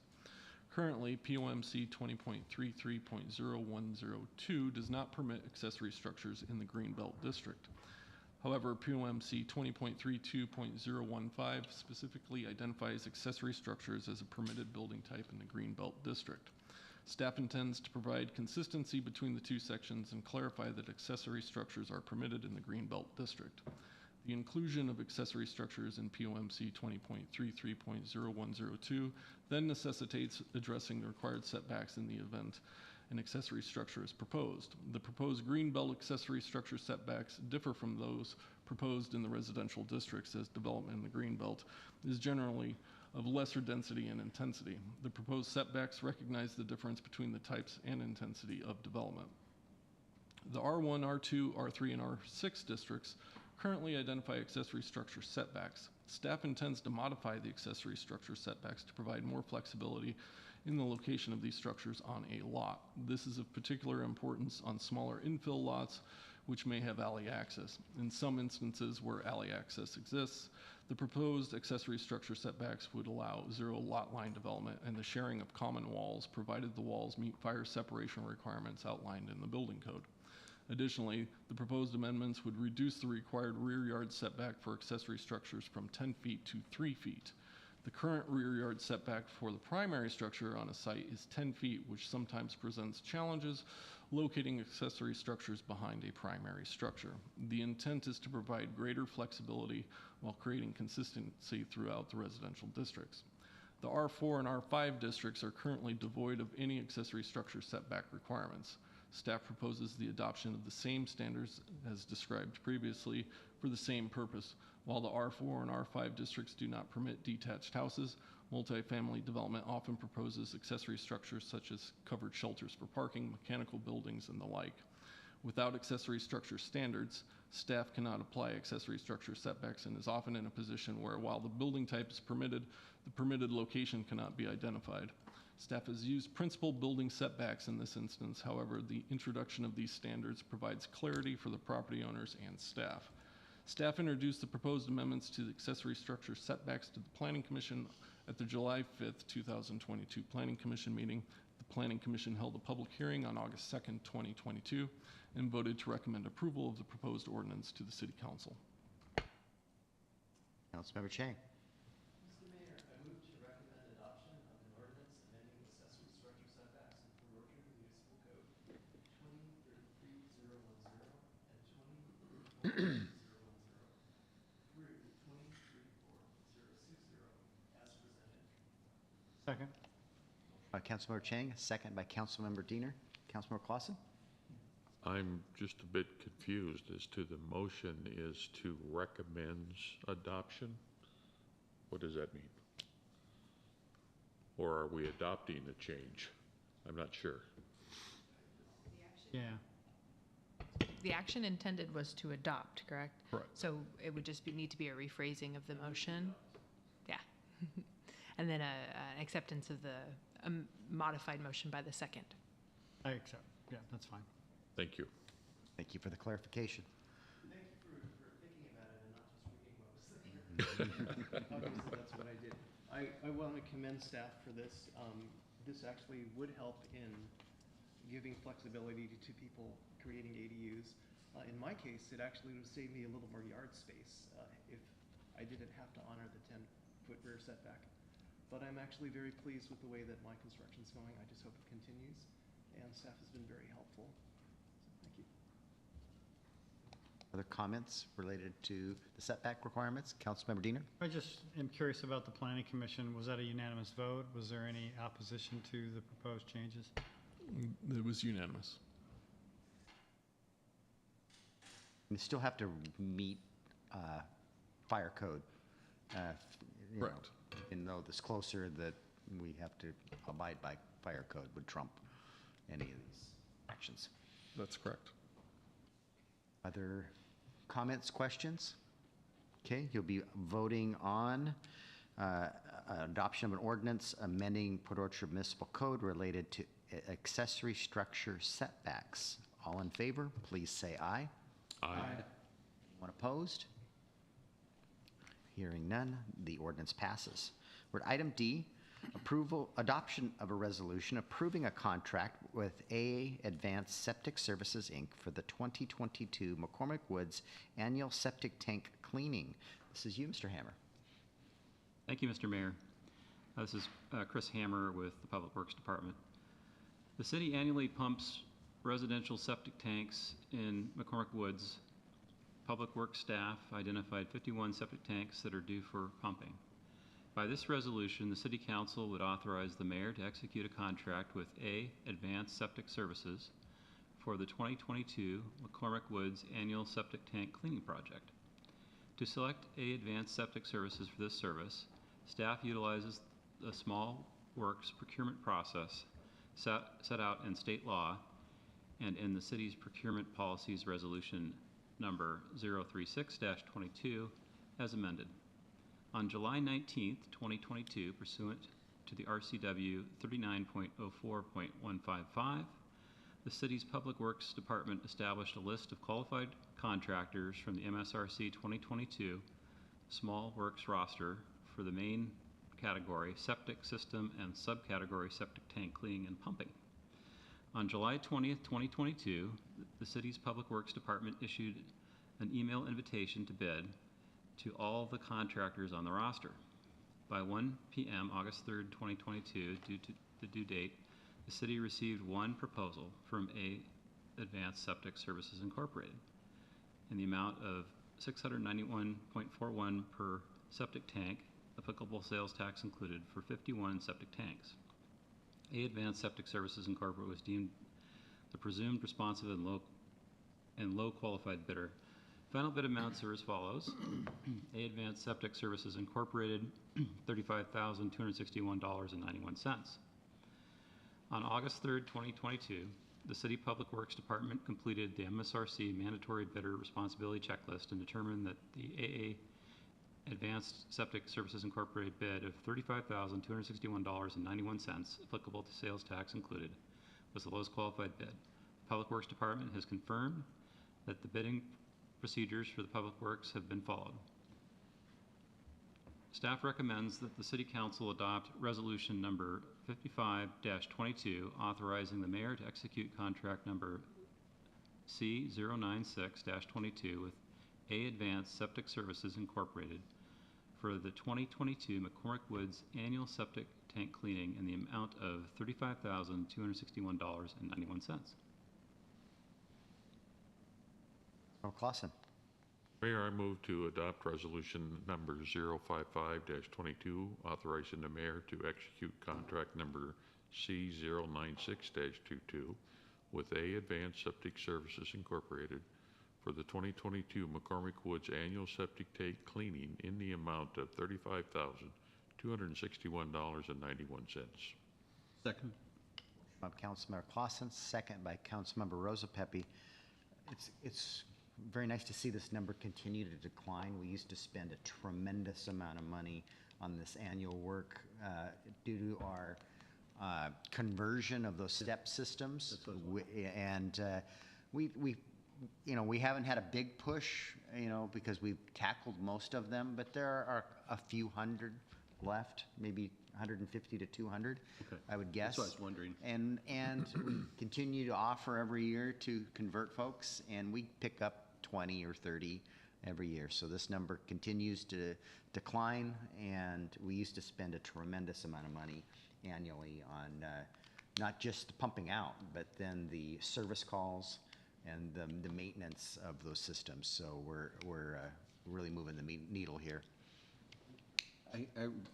Since we went to a grinder out there, we haven't had any issues, but do we have a due date where everything has to be converted, or is it No, only? we have an agreement. You can keep your step system. I don't know why you would want to, because No, I don't either. they're problematic, and the floats stick, and you end up with sewer backups, and of course, none of this kind of stuff ever fails in the middle of the day. It's on the weekend in the middle of the night, and the alarm on the side of your house is going off, and we've got to dispatch somebody from Public Works at overtime, and it's yeah. I was just curious. There are holdouts that, Right. oh no, this is your equipment and you've got to maintain this, but we modernize it and give them a modern grinder pump that was just, I don't know of any of these that have failed since we've put them in. So yeah. So anyway, that was just an ancillary comment that related to this. All right, any comments or questions? Councilmember Rose, or Trenary. Yes, I guess I'm the new guy here, and so I don't really understand why the city is in the business of residential septic tank repair, maintenance, and pumping. I'd kind of like to know Okay. a little bit of history on that. So the first 700 homes out at McCormick Woods, prior to this being the city, were on a septic tanks that went to a community drain field. And then prior to my time, but Councilmember Clausen, I believe, was on the council when we did this, we brought a sewer line out there and picked up that effluent, which is highly corrosive, because we pump these every 3 years or every 5 years, Chris. I can't remember which is the cycle on these when we pump these tanks. Do you know? Yeah, sorry to report I'm not up to speed on that, Mayor. Okay, it's every 3 years or 5 years, we have to go in and pump these. I think it's 3 years that we have to visit these homes. This septic in there, it goes septic. So it actually corroded one of our lift stations years ago. We identified the problem that was happening from this, and we started a program, and we did, 75 to 100 of them a year for a number of years. But we had to offer, because we have an agreement that we accepted this system into the city. And so these are septic tanks that capture the solids, and then there's a float system, and then it pumps the liquid off. And then we have to come in and service these tanks on a rotation, okay? And so most of these homes, all but probably 150 of them, I'm guessing, have been converted to modern grinder pumps. We go in, pump it out, fill one of the two chambers with sand. The second chamber gets a grinder pump put in it, so everything that goes into it gets macerated, and then it's turned into conventional sewer and into our system, which is not as corrosive as the prior effluent that was eating up our sewer system as it traveled from McCormick Woods. And the odors. I remember years ago, you used to drive out by the entrance of McCormick Woods, and you got that smell out there. That was the effluent that was traveling through there, had a nasty odor to it, and that's disappeared probably 3 or 4 years ago. So, All right, thank you for that. you bet. So probably members of the public didn't even know that either. So I guess I have the benefit of being around long enough as we did this work. So, all right, other questions? We kind of went down a rabbit hole there, but all right, you'll be voting on a resolution approving the contract with AA Advanced Septic Services for the 2022 McCormick Annual Septic Tank Cleaning. All in favor, please say aye. Aye. Anyone opposed? Hearing none, the contract has been approved. We're at item E, adoption of a resolution approving mayoral appointments to the Lodging Tax Advisory Committee. Ms. Wallace, this is you. Yes, good evening, Mayor, Council. So pursuant to Port Orchard Municipal Code 2.22 and state law, the City Council shall review the membership of the Lodging Tax Advisory Committee, known as the LTAC, annually and make appropriate changes by recommendation of the mayor. The mayor is recommending a representative from the following organizations and businesses to serve on the LTAC upon the council's acceptance. A business required to collect the tax would be Red Lion Inn and Suites, as well as Mrs. Howe's Bed and Breakfast. An organization involved in the activities would be the Saints Car Club and the Port Orchard Chamber of Commerce. On January 25th, 2020, Council adopted Resolution 16-22, appointing Councilmember Kuchardi as the chair of the committee. Staff is recommending that the council confirm the mayor's recommendation of the appointments as presented. Member Kuchardi. I move to adopt a resolution confirming the mayor's appointment of a representative from the Red Lion Inn and Suites and Miss Howe's Bed and Breakfast as businesses required to collect the tax, and Saints Car Club and Port Orchard Chamber of Commerce as organizations involved in activities to serve on the Lodging Tax Advisory Committee, and to confirm the appointment of Councilmember Kuchardi as chair of the committee. Second it. By Councilmember Kuchardi, second by Councilmember Clausen. And just from history standpoint, we try to get every hotel to participate. The number of hotels dictates how many nonprofits. We have to have an equal number. And I have a rotation that I go through, who hasn't served in the longest time, and then we reach out to those folks. Some decline, and then we work backwards to find who hasn't served in the longest period of time, to find the nonprofits, so that everybody gets a chance to serve on the committee. So, any questions about my appointments? All right. You'll be voting on a resolution approving the mayoral appointments to the Lodging Tax Advisory Committee. All in favor, please say aye. Aye. Anyone opposed? Hearing none, the appointments are confirmed. We're to item F, adoption of a resolution approving the purchase of an evidence storage refrigeration unit for the police department. Chief Brown, you've got an item. I do. Thank you, Mayor and Council. In 2022, the city's police department identified the need to update its evidence storage refrigeration unit with current technology. Staff researched options and eventually selected the evidence storage refrigeration unit manufactured by Helmer Scientific that best met the technical requirements of the city. Consistent with local and state law, as well as the city's procurement policies, staff conducted an informal bidding process. The city received phone quotes from K2 Scientific on June 30th, 2022, Helmer Scientific on August 1st, 2022, and Lab Repco on August 10th, 2022. The storage refrigeration unit from Helmer Scientific best met the city's technical requirements. The provided quote for the purchase was $9,386.78, including applicable tax. Staff completed the necessary procurement documents for the informal bidding process. The proposed purchase can be absorbed by the current 2021-2022 Police Department Budget Authority. Staff recommends that the City Council adopt a resolution authorizing the purchase of an evidence storage refrigeration unit from Helmer Scientific for a total purchase price of $9,386.78, applicable tax included. Councilmember Chang, is your microphone turned on? Because the reporting equipment's having trouble picking you up. The red light on? There we go. All right, Councilmember Trenary. Mr. Mayor, I move to adopt a resolution authorizing the purchase of an evidence storage refrigeration unit from Helmer Scientific for a total purchase price of $9,386.78, including tax. Second it. By Councilmember Trenary, second by Councilmember Clausen. Any questions for the chief on this? Go ahead, Councilmember Rosapepe. Chief, hate to go down a rabbit hole, but curiosity, do we have a unit before this is replacing? Is this expansion, and what have we been doing previously?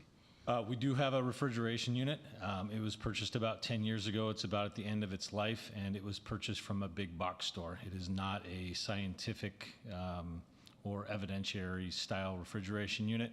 The one that we are recommending purchasing has an additional locking mechanism on it that allows a digital keypad. It will actually tell us what the temperature is. It will then alert us if the temperature goes outside of a certain range. It's got Wi-Fi capability, so we'll be able to send an email if there's a problem on the weekends, and it's got additional capacity. So it's really a kind of a replacement unit? Yes, it's a significant upgrade that we would expect to last for about the next 15 years. Great, thank you. You betcha. Councilmember Diener. I'm just curious, what is stored in the refrigerated evidentiary locker? Primarily anything that is biological. Questions? All right, you'll be voting on a resolution approving the purchase of an evidence storage refrigeration unit for the police department. All in favor, please say aye. Aye. Anyone opposed? Hearing none, the purchase is approved. We're item G, which is part of the Jim Fisk show tonight. Adoption of a resolution approving a grant with AHBL Inc. for the 2024 Comp Plan Update, Critical Areas Code Update, and Sub-Area Planning Project. Mr. Fisk. Jim Fisk, Department of Community Development. The city is required to prepare a periodic update to the city's comprehensive plan and critical areas code by December 31st, 2024. The city is additionally choosing to develop sub-area plans for its designated centers as part of this effort. On May 18th, 2022, the city advertised seeking professional services in the Kitsap Sun and additionally advertised on May 23rd, 2022 in the Daily Journal of Commerce seeking qualified firms for the project. The city received 2 statements of qualification in response to the advertisement, and after interviewing both firms for qualifications and cost, the city selected AHBL Inc. for the project. AHBL created a highly qualified project team and included several current city consultants as part of their team. The inclusion of these subcontractors allows more efficient coordination between consultants working on various city plan-related projects and the inclusion of the results of those separate processes into the comprehensive plan periodic update. A scope of work was negotiated with AHBL for the project, which is expected to last about 30 months. The city has budgeted $100,000 for a sub-area plan and $60,000 for the critical areas code update in the 2022 budget. In addition, the city has been awarded an additional $125,000 in Department of Commerce funds for the project, and we are eligible to spend these funds effective July 1st of this year, even prior to entering an agreement with Commerce. The contract amount with AHBL is $361,965. The contract will require an additional appropriation of approximately $76,965 in 2023-2024 to complete the scope of work. Staff recommends approval of a resolution awarding a contract to AHBL as presented. Councilmember Diener. Mayor, I move to adopt a resolution authorizing the mayor to execute a contract with AHBL Incorporated in the amount of $361,965. Second. There was a motion by Councilmember Diener, second by Councilmember Rosa Pepe. Comments or questions? Councilmember Diener? Just a quick question. What's the next sub-area plan that we're going to be working on? I don't recall what came after Ruby Creek and... It's the Bethel Sedgwick area. So the area you discussed earlier with in the public hearing, Okay. it's that same area. Thank you. Other questions? This is really hiring the consultants to kick our comprehensive plan update into high gear. So you'll be voting on a resolution approving a contract with AHBL for comp plan, 2024 comp plan updates. All in favor, please say aye. Aye. Opposed? Hearing none, the contract has been approved. We're to item H, which is approval of an amendment number 7 to contract number 066-20 with Rice Fergus Miller, Inc. for the design, development, and construction drawings for the Community Event Center. Mr. Fisk? Jim Fisk, Department of Community Development. Amendment 5 to the contract with Rice Fergus Miller for the South Kitsap Community Event Center authorized both RFM and their structural engineers at KPFF to perform an analysis of the capacity of the existing concrete seawall to the west of the South Kitsap Community Event Center site of the existing Kitsap Bank building. The outcome of that structural evaluation determined that the seawall is structurally unstable and will require removal. This amendment number 7 to contract C066-20 that is before you today would authorize RFM to provide design, engineering, and permitting for the seawall removal and shoreline restoration, as well as a new overwater deck structure. Work included under the scope of services for this amendment include geotechnical engineering for overwater structures, schematic design for permitting documents, ecological reports for shoreline permitting, as well as completion and execution of all permits to complete the work. Completion of these tasks will require involvement from the following personnel on the consultant team: the geotechnical engineer, ecological consultant, civil engineer, landscape architect, structural engineer, electrical engineer, and a cost estimator. For the scope of services outlined in this amendment, the consultant has identified that an additional $631,200 above the original contracted amount for tasks 4 through 5 is required to complete these items. Councilmember Chang. I move to authorize the mayor to execute amendment number 7 to contract number C06620 with Rice Fergus Miller, Inc. for the South Kitsap Community Event Center project in an amount of $631,200. Second. Motion by Councilmember Chang, a second by Councilmember Cacciardi. So as you know, the community center building itself, our design is paid for by the Kitsap Public Facilities District. But the street, the plaza, and the shoreline are going to be our responsibilities. We thought when we bought the bank's property, I don't know if we thought, we hoped that we were going to be able to leave the shoreline alone, build the building, and then come back later and address the shoreline restoration. Well, we evaluated the seawall, and the seawall and the building are intertied to each other, and the seawall will fail, likely in the first winter storm we have after we take the building out. So that necessitates the need to, when we build our new building, we need to address the seawall, the shoreline restoration, and the new seawall at the same time. So that this design work is the design of the new seawall, the shoreline restoration. We have deck structures that we're going to talk about later in the evening, and the permitting the permits related to all of these other extra elements. We still have one other item that we have a grant pending for that will pay for a small portion. Is the plaza, the Orchard Street Plaza still hasn't been designed either, so just being transparent to that. And from a funding source, we're going to tap general fund, is what Noah and I have talked about. When we conducted the retreat, we had additional sales tax revenue and savings of about $3 million.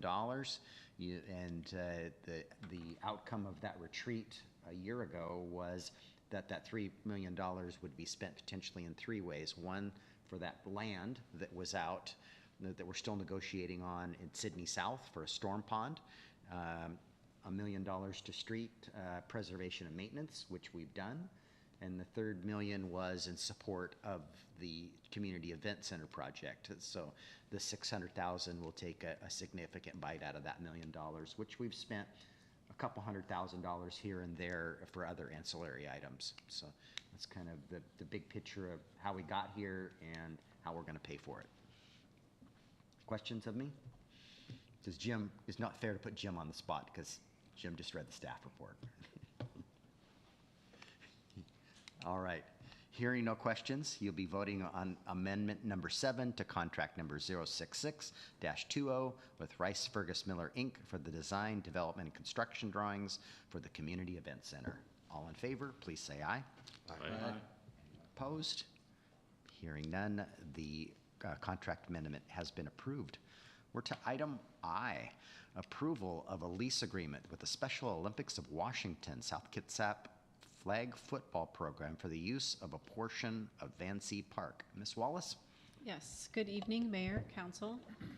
The Special Olympics Washington South Kitsap Flag Football Program is requesting temporary use of a portion of the Van Zee Park to participate in practicing for their regionals. The organization has utilized this park before in the past.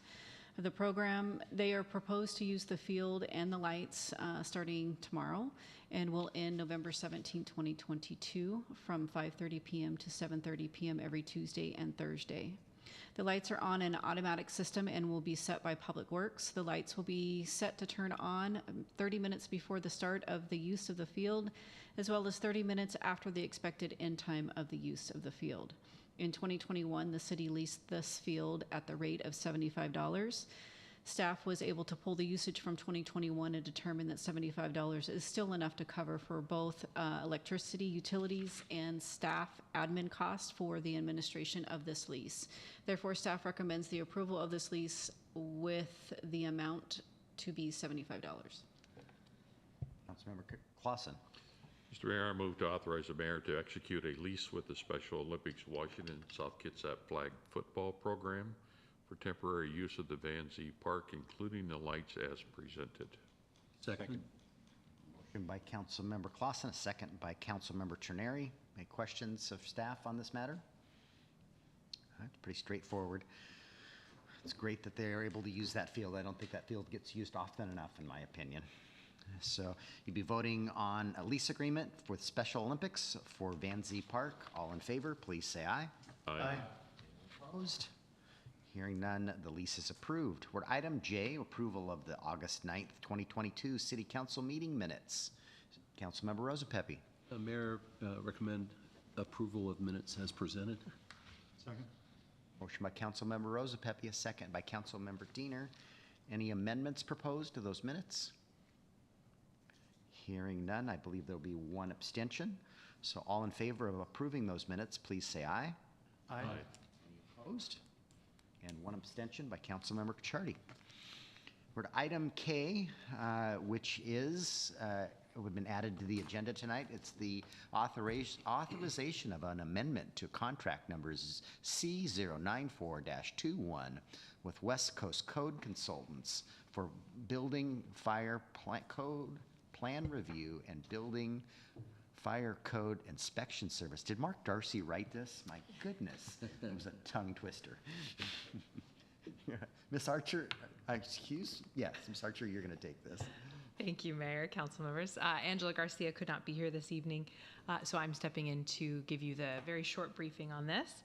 As you know, the city relies on consultants to supplement a lack of staffing currently in place to conduct fire inspections at the rate that they need to occur in the city, given the high volume of development, in particular multifamily development and permit applications that are in the door as we speak. The council authorized a contract with a consultant to provide these services last year, and that contract does expire on September 20th. In addition to an extension of that contract, staff is requesting an increase in the amount of the contract, doubling given the need and the volume that's occurring. So the contract as approved and as procured, consistent with your procurement rules, was for $140,000. And by this amendment, council would both extend the term of that contract by 1 year and increase the total to $280,000. That is the ask of staff in order to meet this need. And I'm happy to stand for questions. Councilmember Diener. Mr. Mayor, move to authorize the mayor to execute amendment number 1 to contract number C094-21 with West Coast Code Consultants for building, fire code plan review, and building code inspection services. Second it. Motion by Councilmember Diener, second by Councilmember Clausen. We do have another inspector that you've authorized. That employee has been offered a job, hasn't started yet. So that will lighten the load on this. As you can see, this contract will continue into next year. So there should be no expectation to spend all of this money in 2022. I know Crocker, the finance director, and I were reflecting on this earlier this evening when Nick Mon came to us with this contract for 140. He asked for 200,000. We told him there was no way he needed $200,000. And here we are today. So building activity continues to rise. So that's the story as I know it. Any other questions? Councilmember Kachardi? Just a quick comment.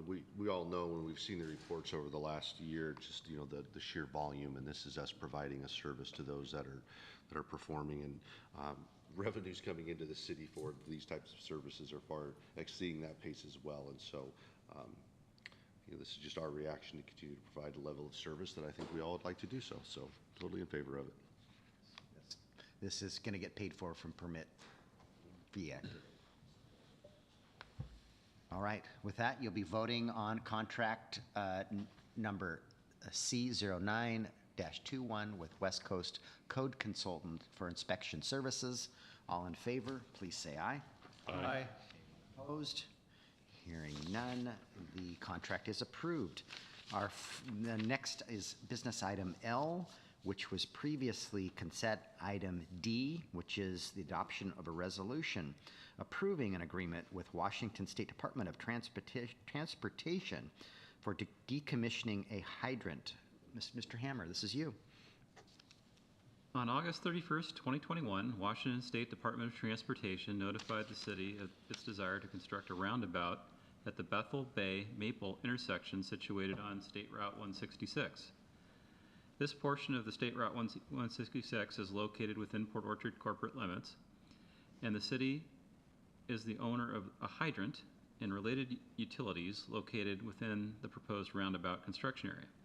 The hydrant and related utilities must be removed and or relocated to enable DOT to construct the intersection roundabout. Staff have determined that it's efficient and in the public's interest for the city to perform the removal relocation, and Washington State Department of Transportation will reimburse the city for the costs of materials, equipment, labor, contract administration, legal review, and other efforts required to perform the removal relocation of the hydrant and related utilities. On August 4th, 2022, Public Works provided an estimate of the costs for removal and or relocation of the hydrant and related utilities. By this resolution and consistent with Chapter 39.34 RCW, the Interlocal Corporation Act, the City Council for the City of Port Orchard would authorize the mayor to enter into an interlocal agreement with the Washington State Department of Transportation for the city's Public Works Department to remove or relocate the hydrant and related utilities. Agreement further provides that the city will invoice WashDOT for the actual costs incurred after associated work is completed, and reimbursement will be provided by WashDOT to the city. Relationship to the Comprehensive Plan, Chapter 7 Utilities. Recommendation. Staff recommends that the City Council adopt a resolution authorizing the mayor to sign contract number C105-22 with the Washington State Department of Transportation for removal and or relocation of hydrant and related utilities located at the Bethel Bay Maple intersection with State Route 166 by the City Public Works Department. Motion. Councilmember Clausen. Mr. Mayor, I move to adopt a resolution authorizing the mayor to sign contract number C105-22 with the Washington State Department of Transportation for removal and or relocation of hydrant and related utilities. Second. Motion by Councilmember Clausen, second by Councilmember Diener.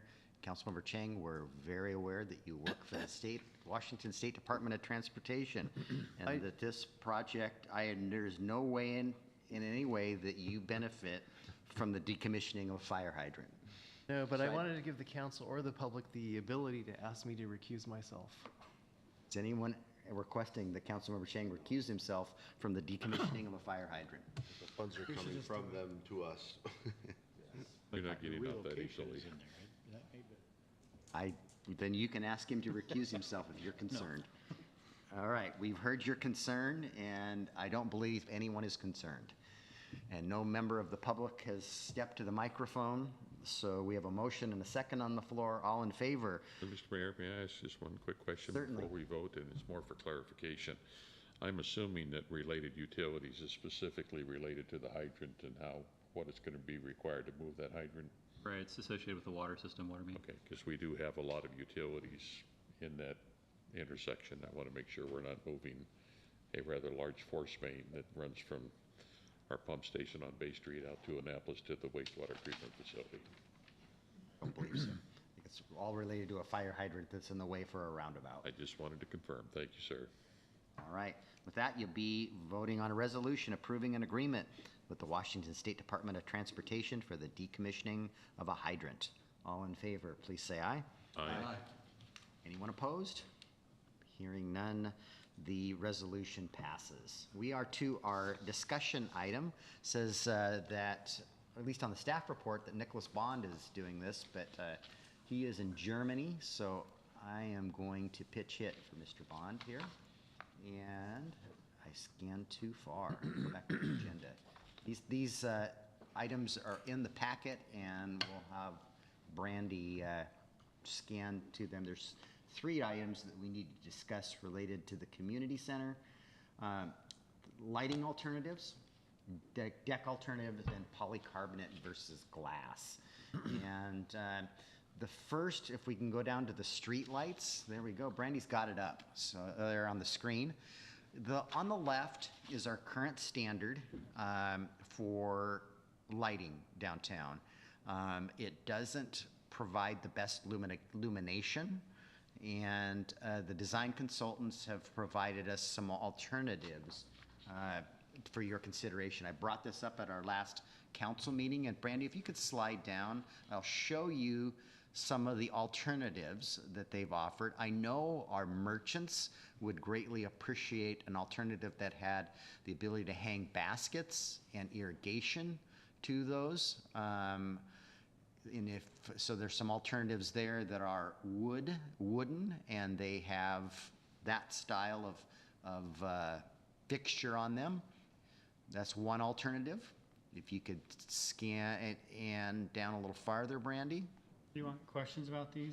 Certainly you may. So I'm just curious about the maintenance obligations of. We'll get there. Okay. Hold that question.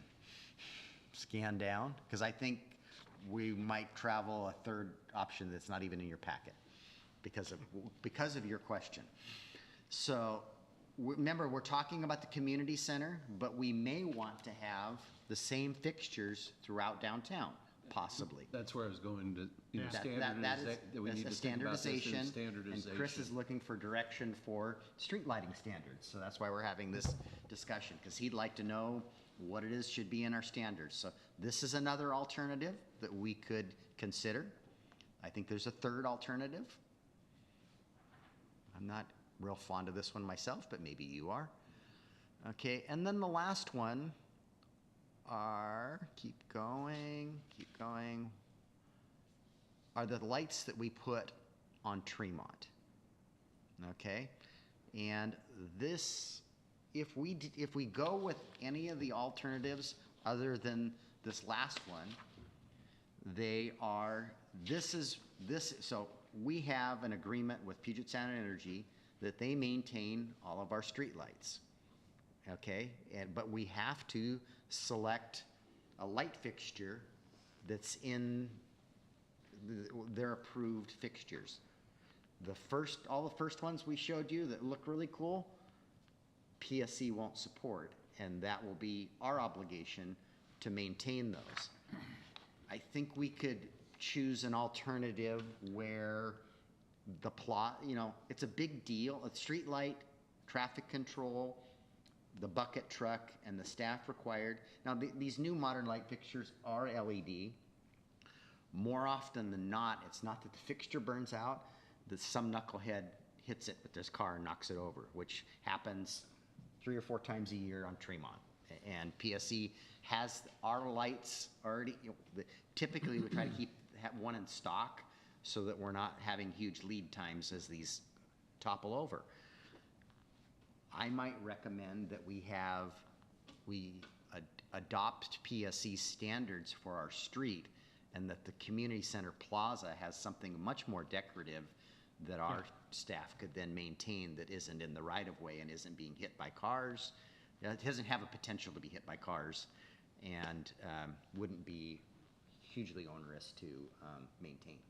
But I just wanted to bring this up for a discussion, get your feedback, and then convey that feedback to the architectural firm of Rice Fergus Miller, and then Chris is here, so he can amend our standards based on the direction that you guys give us. So, Councilmember Diener, I think I answered your question there. Yeah, well, it looks like we could have a mix if we wanted to. I think you're on the right track about getting some standards that PSC will take care of for us, and then maybe in the plaza area having something different. The modern wood, concept 1, what are the maintenance obligations for a wooden pole? I'm just curious. I think it's going to be a treated piece of wood. Yeah, it's going to be treated. I wouldn't have any qualms about any of these being in the plaza. Okay, well, I'll just say I like the modern wood one. It, for me, has a kind of a marine feel to it. It reminds me of wooden boats and the hardware that you might see in strapping, you might see on boats and stuff. And I think it would look good downtown. I also think the second one would look good. I don't like the third one. I share your sentiments on the third one. Councilmember Jardy? I tend to agree with that, and I would be curious, from someone that deals with this, just being so close to salt water, that wood might actually prevail longer than the metal with corrosion and everything. So, just depending on where it's sited, that would actually may be a better, but again, we could probably talk to an expert about that. Rosa Pepe. Just weighing in, first of all, I like the idea of going with PSC standards where we can. I think that's a no-brainer financially, as well as support. I like the wooden one first because of the fact that the community center is going to have that look. Number 2 would be acceptable also. I think that one of the things that is paramount is both from a function of activities around there, and because of how dark it gets, that we maximize the light.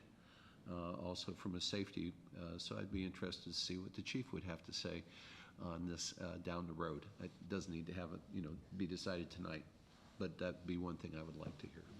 That's in future discussions. Yes, that's what I'm saying. The illumination standards, of course, we're going to meet.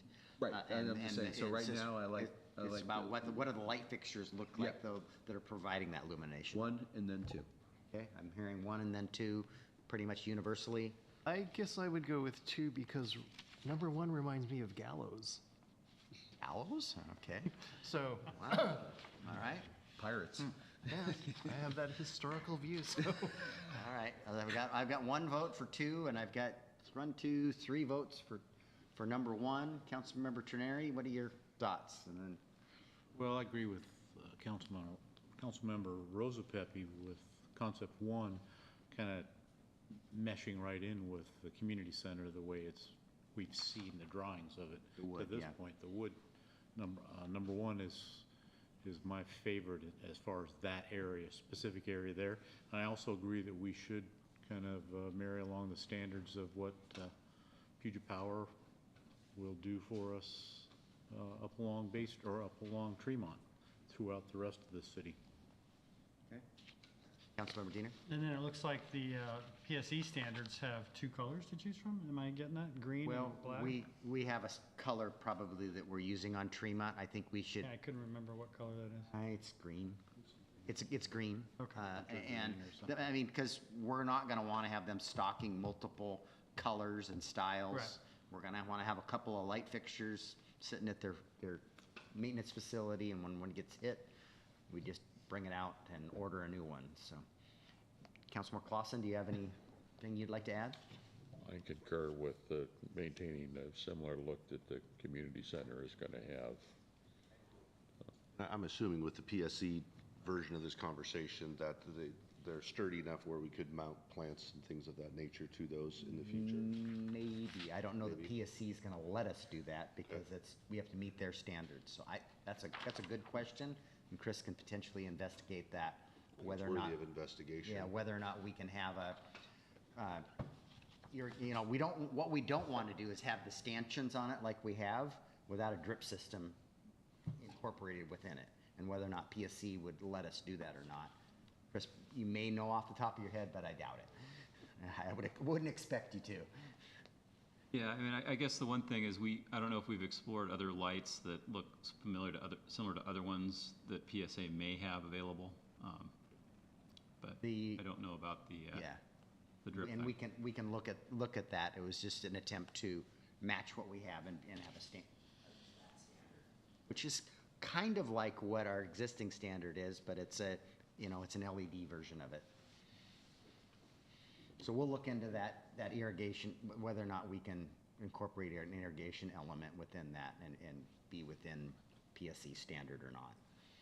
So we'll report back on that. But what I'm hearing is stick with PSC standard in our roadways. Right-of-ways, yep. And in the plaza, we'll do something. Get creative and likely option A as we continue to advance our designs.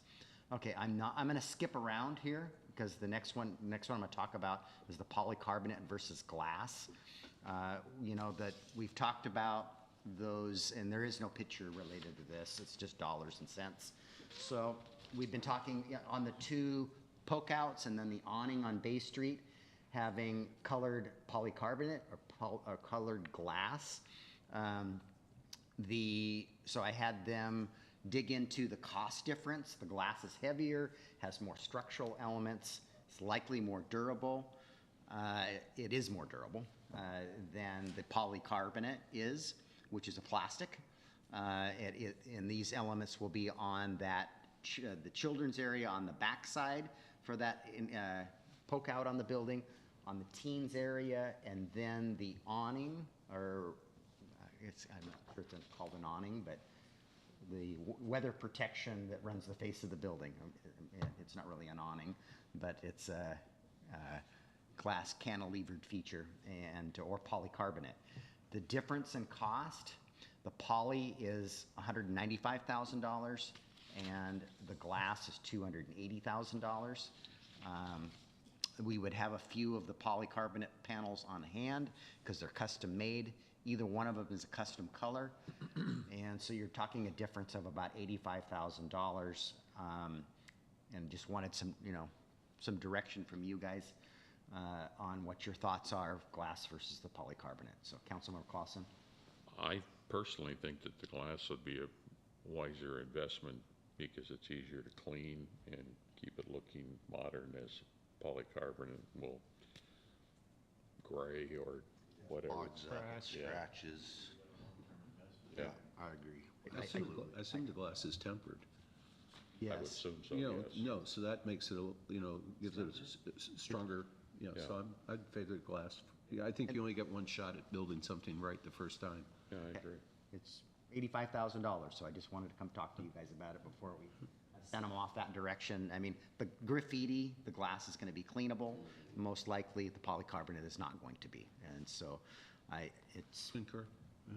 All right, so that one's handled. Okay, the third, we're gonna go to the decks. So Brandy, if you could scroll down to the deck options. So what we learned, go to.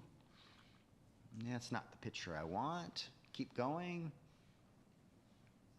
There are three alternatives. We've got them in our. Yep. Keep going. Yep. That's not the images that I want. You want Keep the going. architectural drawing of it? Pages before it. I'm still scrolling. There. That's what I want. So go back 2 pictures, The original. go to original, and zoom in on that. That's option B. No, one more picture to the original, and I want to explain the original. One more picture up. There we go. There's the original drawing of the building. This captures it pretty well in the top right corner, and this is in your packets too. You can see how this looks from above. So when we initially, this is the original design of the building and its decks. And when we surveyed the property, we found our property was a little different shaped than we thought and not quite as big as we thought. And so we had to rotate the building a little bit to make it fit on our property. The end result is you can see that in the top right corner of our deck, that sticks into the Port of Bremerton's DNR lease by 8 feet. And it has posts to support the deck right in the middle of our pedestrian pathway. Now, we could, engineering solutions could be achieved to cantilever that deck out there at a cost. and it's gonna be a difficult process. Not that the Port of Grand Marais wouldn't grant it to us, but they don't own that property, the Department of Natural Resources does. So we've got two alternatives. If we can go to alternative BA, which is the next picture, was just simply reversing the two decks. And the protrusion is now in our DNR lease, which we control that. It's a much easier process, steps it back from the pathway. This is the architect's preferred alternative. They're trying to achieve a look that these deck protrusions look like docks or piers, okay? Nick Bond and I like alternative B, and so we'll go to alternative B. And alternative B, well, it has kind of a wave effect. It makes the decks much more functional and usable for events because you have a whole bunch more usable deck space. So you have staff's opinion, you have the architect's opinion, and now I want your opinions. So Councilmember Rosapepe. So I'm going to, after I make one comment, I want to turn it over to Sean because you are in the hospitality business. So I really want to hear what you have to say. But when I looked at the pictures through again, anything that takes the post out of the sight lines I'm all in favor of it.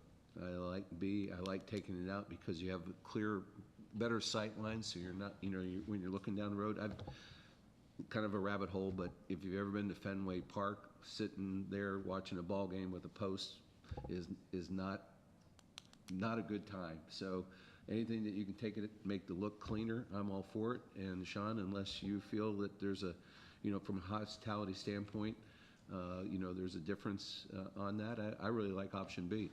Buddy, I do too. I'd love to know the square footage difference, but, modern, and our architects hit it right up front. I mean, day one, they touched on this, of just the importance of building flexible spaces to be able to come indoors and outdoors. And if you look at the view that has, people are going to naturally want to be on those outdoor spaces. And so the more flexible and roomy they are, to me, it's an absolute no-brainer.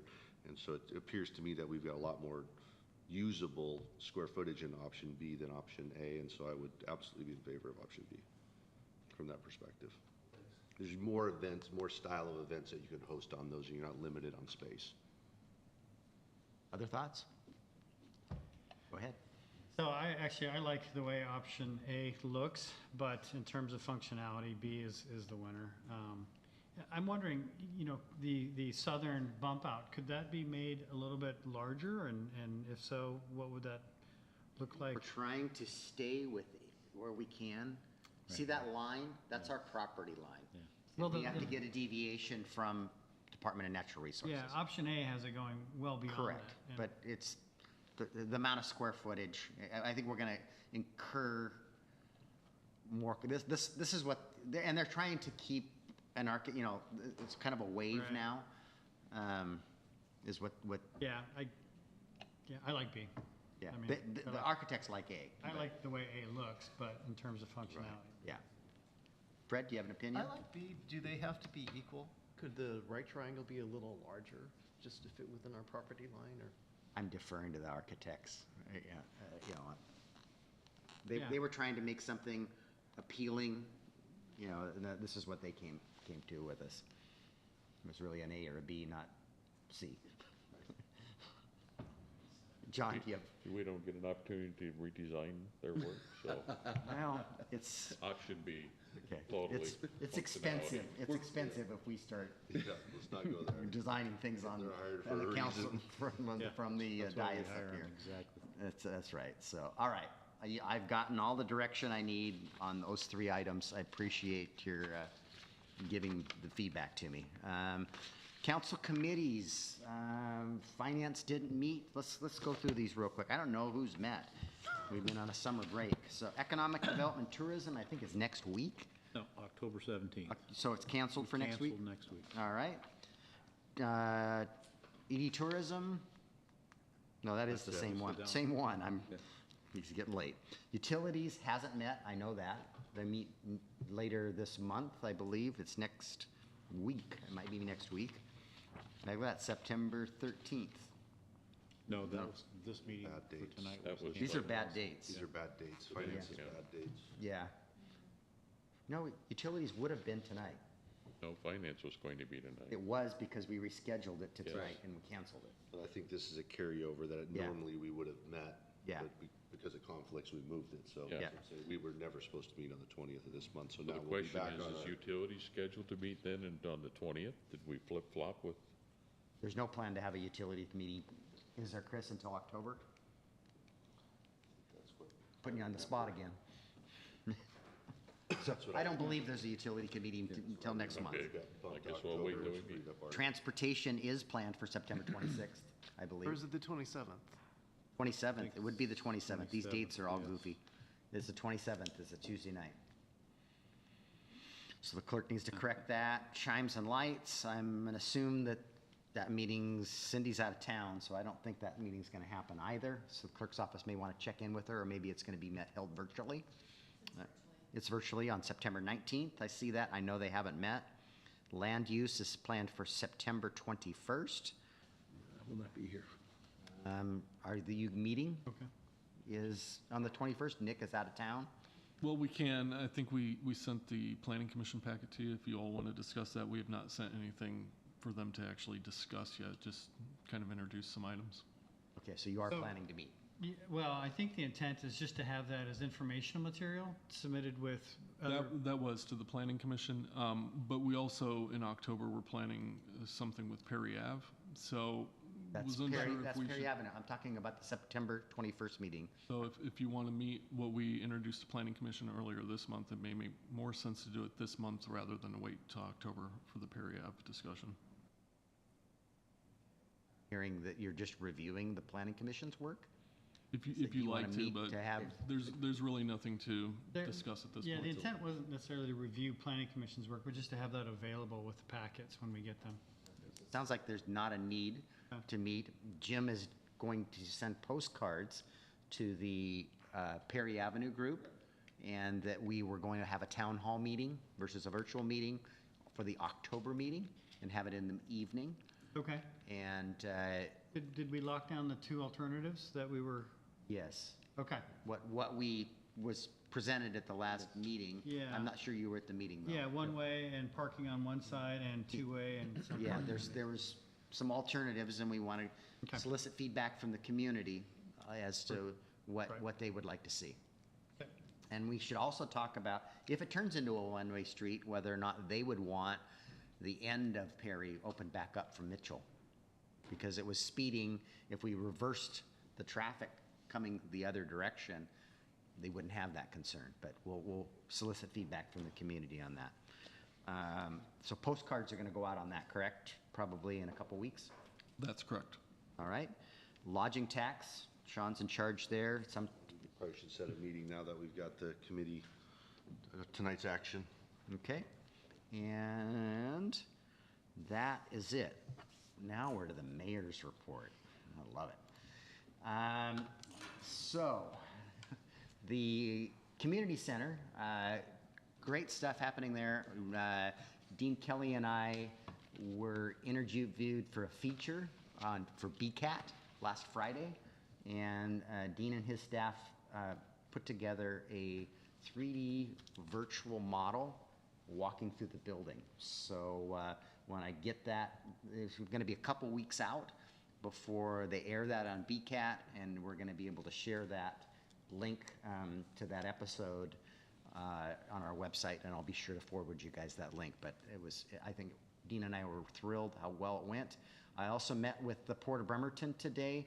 We talked about the Marina Pump Station project, the Kitsap Bank project, and timelines. We talked about, and I showed them renderings of all the different projects we've got going on. We talked about the community center and the deck options. I told them this morning they couldn't share what I sent them because the city council hadn't seen it yet and they were going to get me in trouble. And we talked about the Bay Street project. So we talked about all of those things this morning at the Port of Bremerton's business meeting. Kitty Hall is tomorrow. It's used to be an annual event and COVID got in the way, but there'll be kittens here in the council chamber. So if you're looking for a kitten, This is the place to come tomorrow, and you can adopt one. My wife, I thought we could bring our kittens. no, no, and I have not told my wife about Kitty Hall. So, you'll tell her tomorrow, thanks. You know, I've been punting some dates around on a public works tour. How important is it to you guys? I only want to do it if the majority of you want to do it. And it's really just to kind of see the equipment, the condition of the equipment. It needs to really happen after hours when all the equipment's there, and kind of our space challenges that we're having out there. I think it'd be valuable, but I only want to do it if. I'm in. I'm in. If it's after hours, that's better for me. I'd be in as well. Let's do it before it starts raining. Okay. It's tomorrow. If there's no transportation committee meeting on, are you meeting on the 27th, or Chris, or not? Do you have agenda items? I do, I was planning on it. You're planning on having one, okay. There was a date. Do we want to look at our calendars and try, versus me trying to send a whole bunch more emails? It'd have to be after October 4th. After, or how about on October 4th? No. All right. Mark's not good on Wednesdays, so I'm not good. Playing back that day. After October 4th? Yes, sir. Okay. What about on Monday? Well, I went there, but then I ran into Columbus Day, and I have some travel plans. How about? If everybody else wants to do October 4th, that's fine, but I won't be in town that day. Jay could get his own special tour. I'm all the way to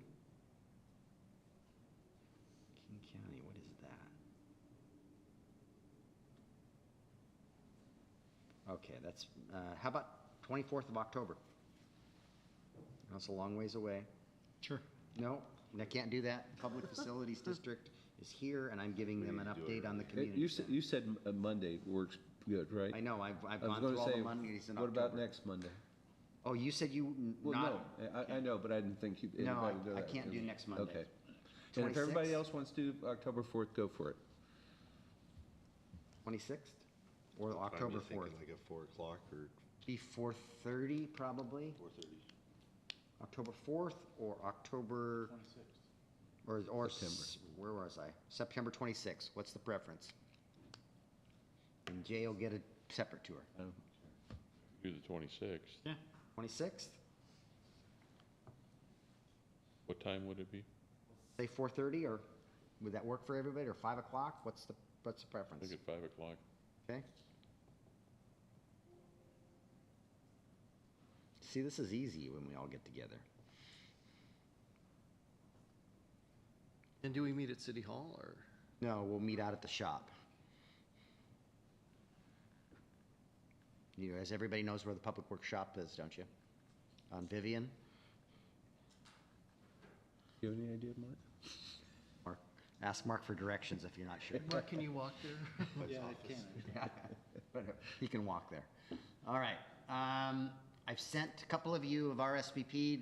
Really important that we, October 3rd, I know you won't be in town, but Cities on Tap, we're hosting. We're the host city, and I'd love to see a bunch of us. I think we're going to be at Penn Bev, and Brandy needs to, is a $25 registration fee, and you'll get a legislative update from AWS.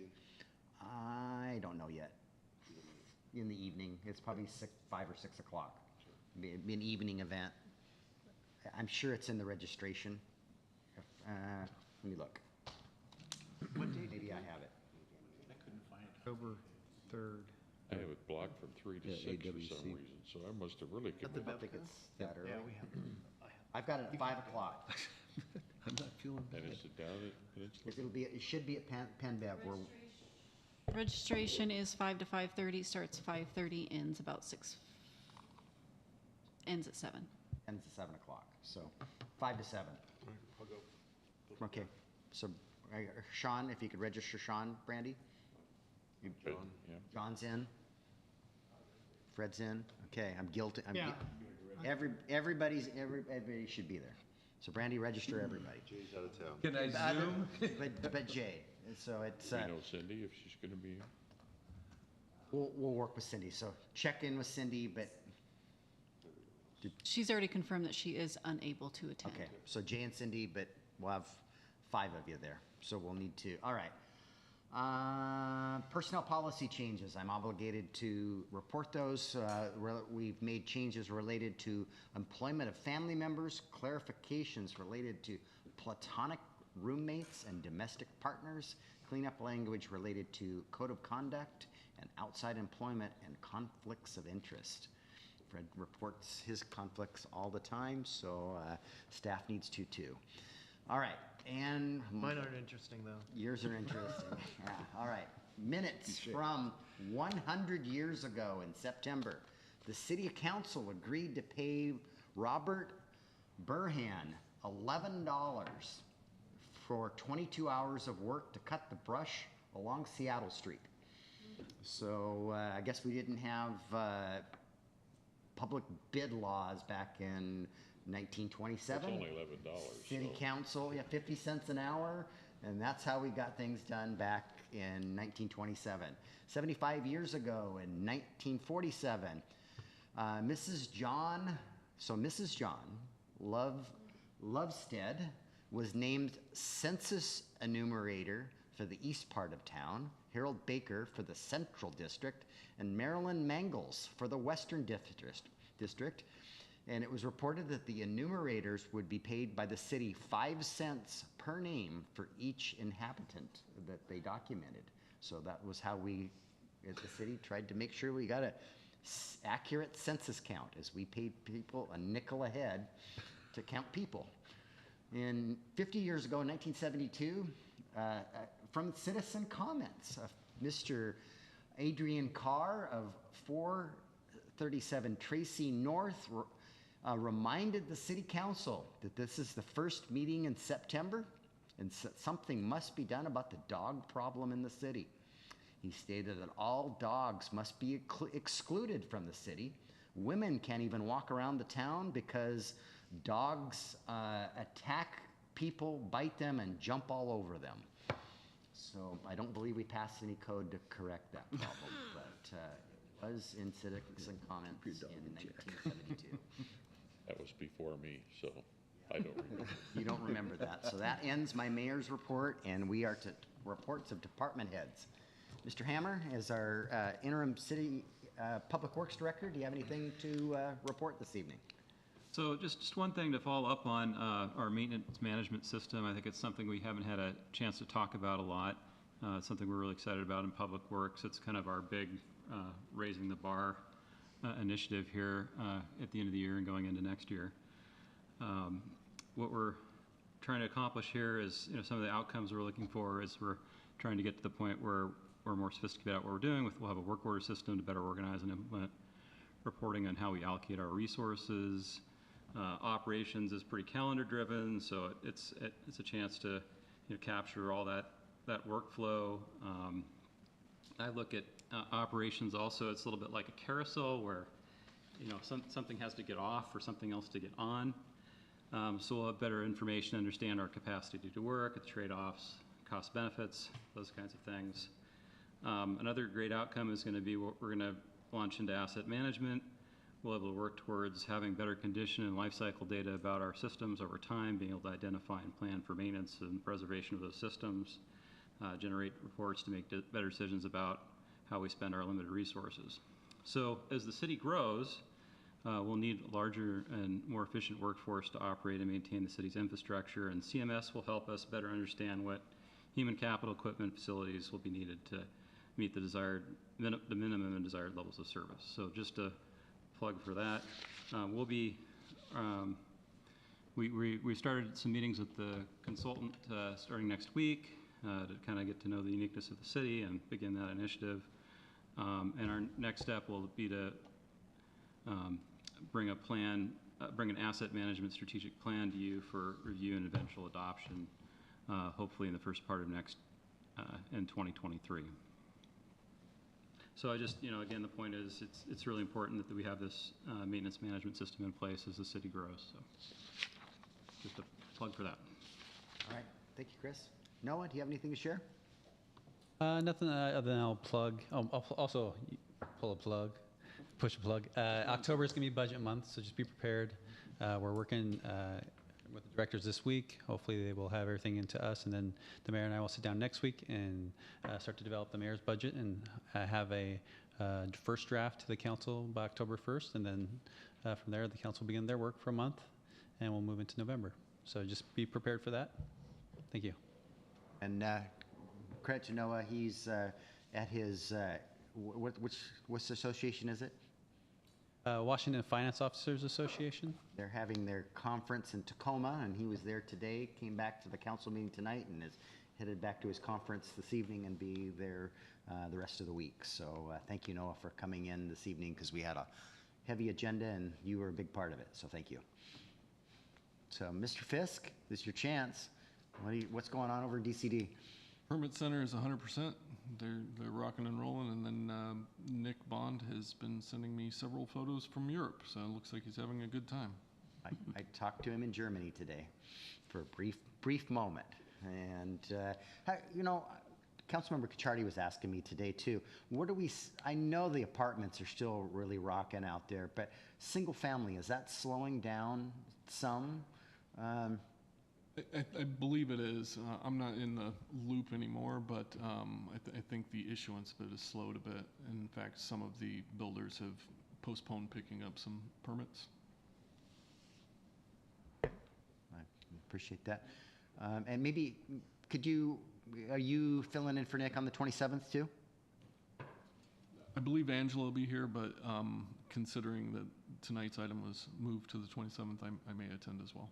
Okay, so maybe at that meeting, if you could just give us a barometer on where we're at on those residential permits. Kind of what I'd been hearing is the developers was going as fast as they could, and now they're really waiting for that sale of that house and that lot before they come and pull permits, so they aren't getting stuck with inventory. That's my understanding as well. Yeah, okay. Ms. Archer, you have anything to share? I will be here next week at your study session to discuss the trespassing on public property policy. So know that that's coming, and we will have a conversation about that. But other than that, nothing to report. And update you, the county is considering our proposal to utilize their HART coordinator as part of that policy. They haven't offered an agreement yet, but they are considering our proposal. So, Chief Brown? Yeah, our new deputy chief, Dan Schoonmaker, started yesterday morning, which was great. He's met with the majority of the team already, did meet with the command staff team last week. We're very excited to have him. He's very excited to be here. We will introduce him to council hopefully within the next couple of weeks. We want to do the same that we've done in front of you recently with commissioning, but we're getting a little bit backed up with the supply chain, and we want to make sure he has pants. So. Gotta have pants to be commissioned. Ms. Wallace? The lodging tax applications for 2023 allocation applications closed yesterday, so we got a handful of applications. They'll be routed out to the committee for them to review, and hopefully within the next couple of weeks we'll have the committee get together and provide a recommendation to the council, hopefully first week of October. That's all I have. There is no managers meeting tomorrow morning, so get those agenda items. If you need things moved to Brandy, she emailed it out today. And I will be at an Association of Washington Cities event in the Tri-Cities next Tuesday and Wednesday, so Councilmember Chardy is facilitating the work study next Tuesday. So just giving you a heads up. So we are to our citizen comment, second citizen comment period. I don't see anybody in the audience. Is there anybody online? I'm not seeing any. Can you? I don't know. I see 4. Take a month off. Nope. I see no one there. So I will close the second citizen comment period and adjourn our meeting.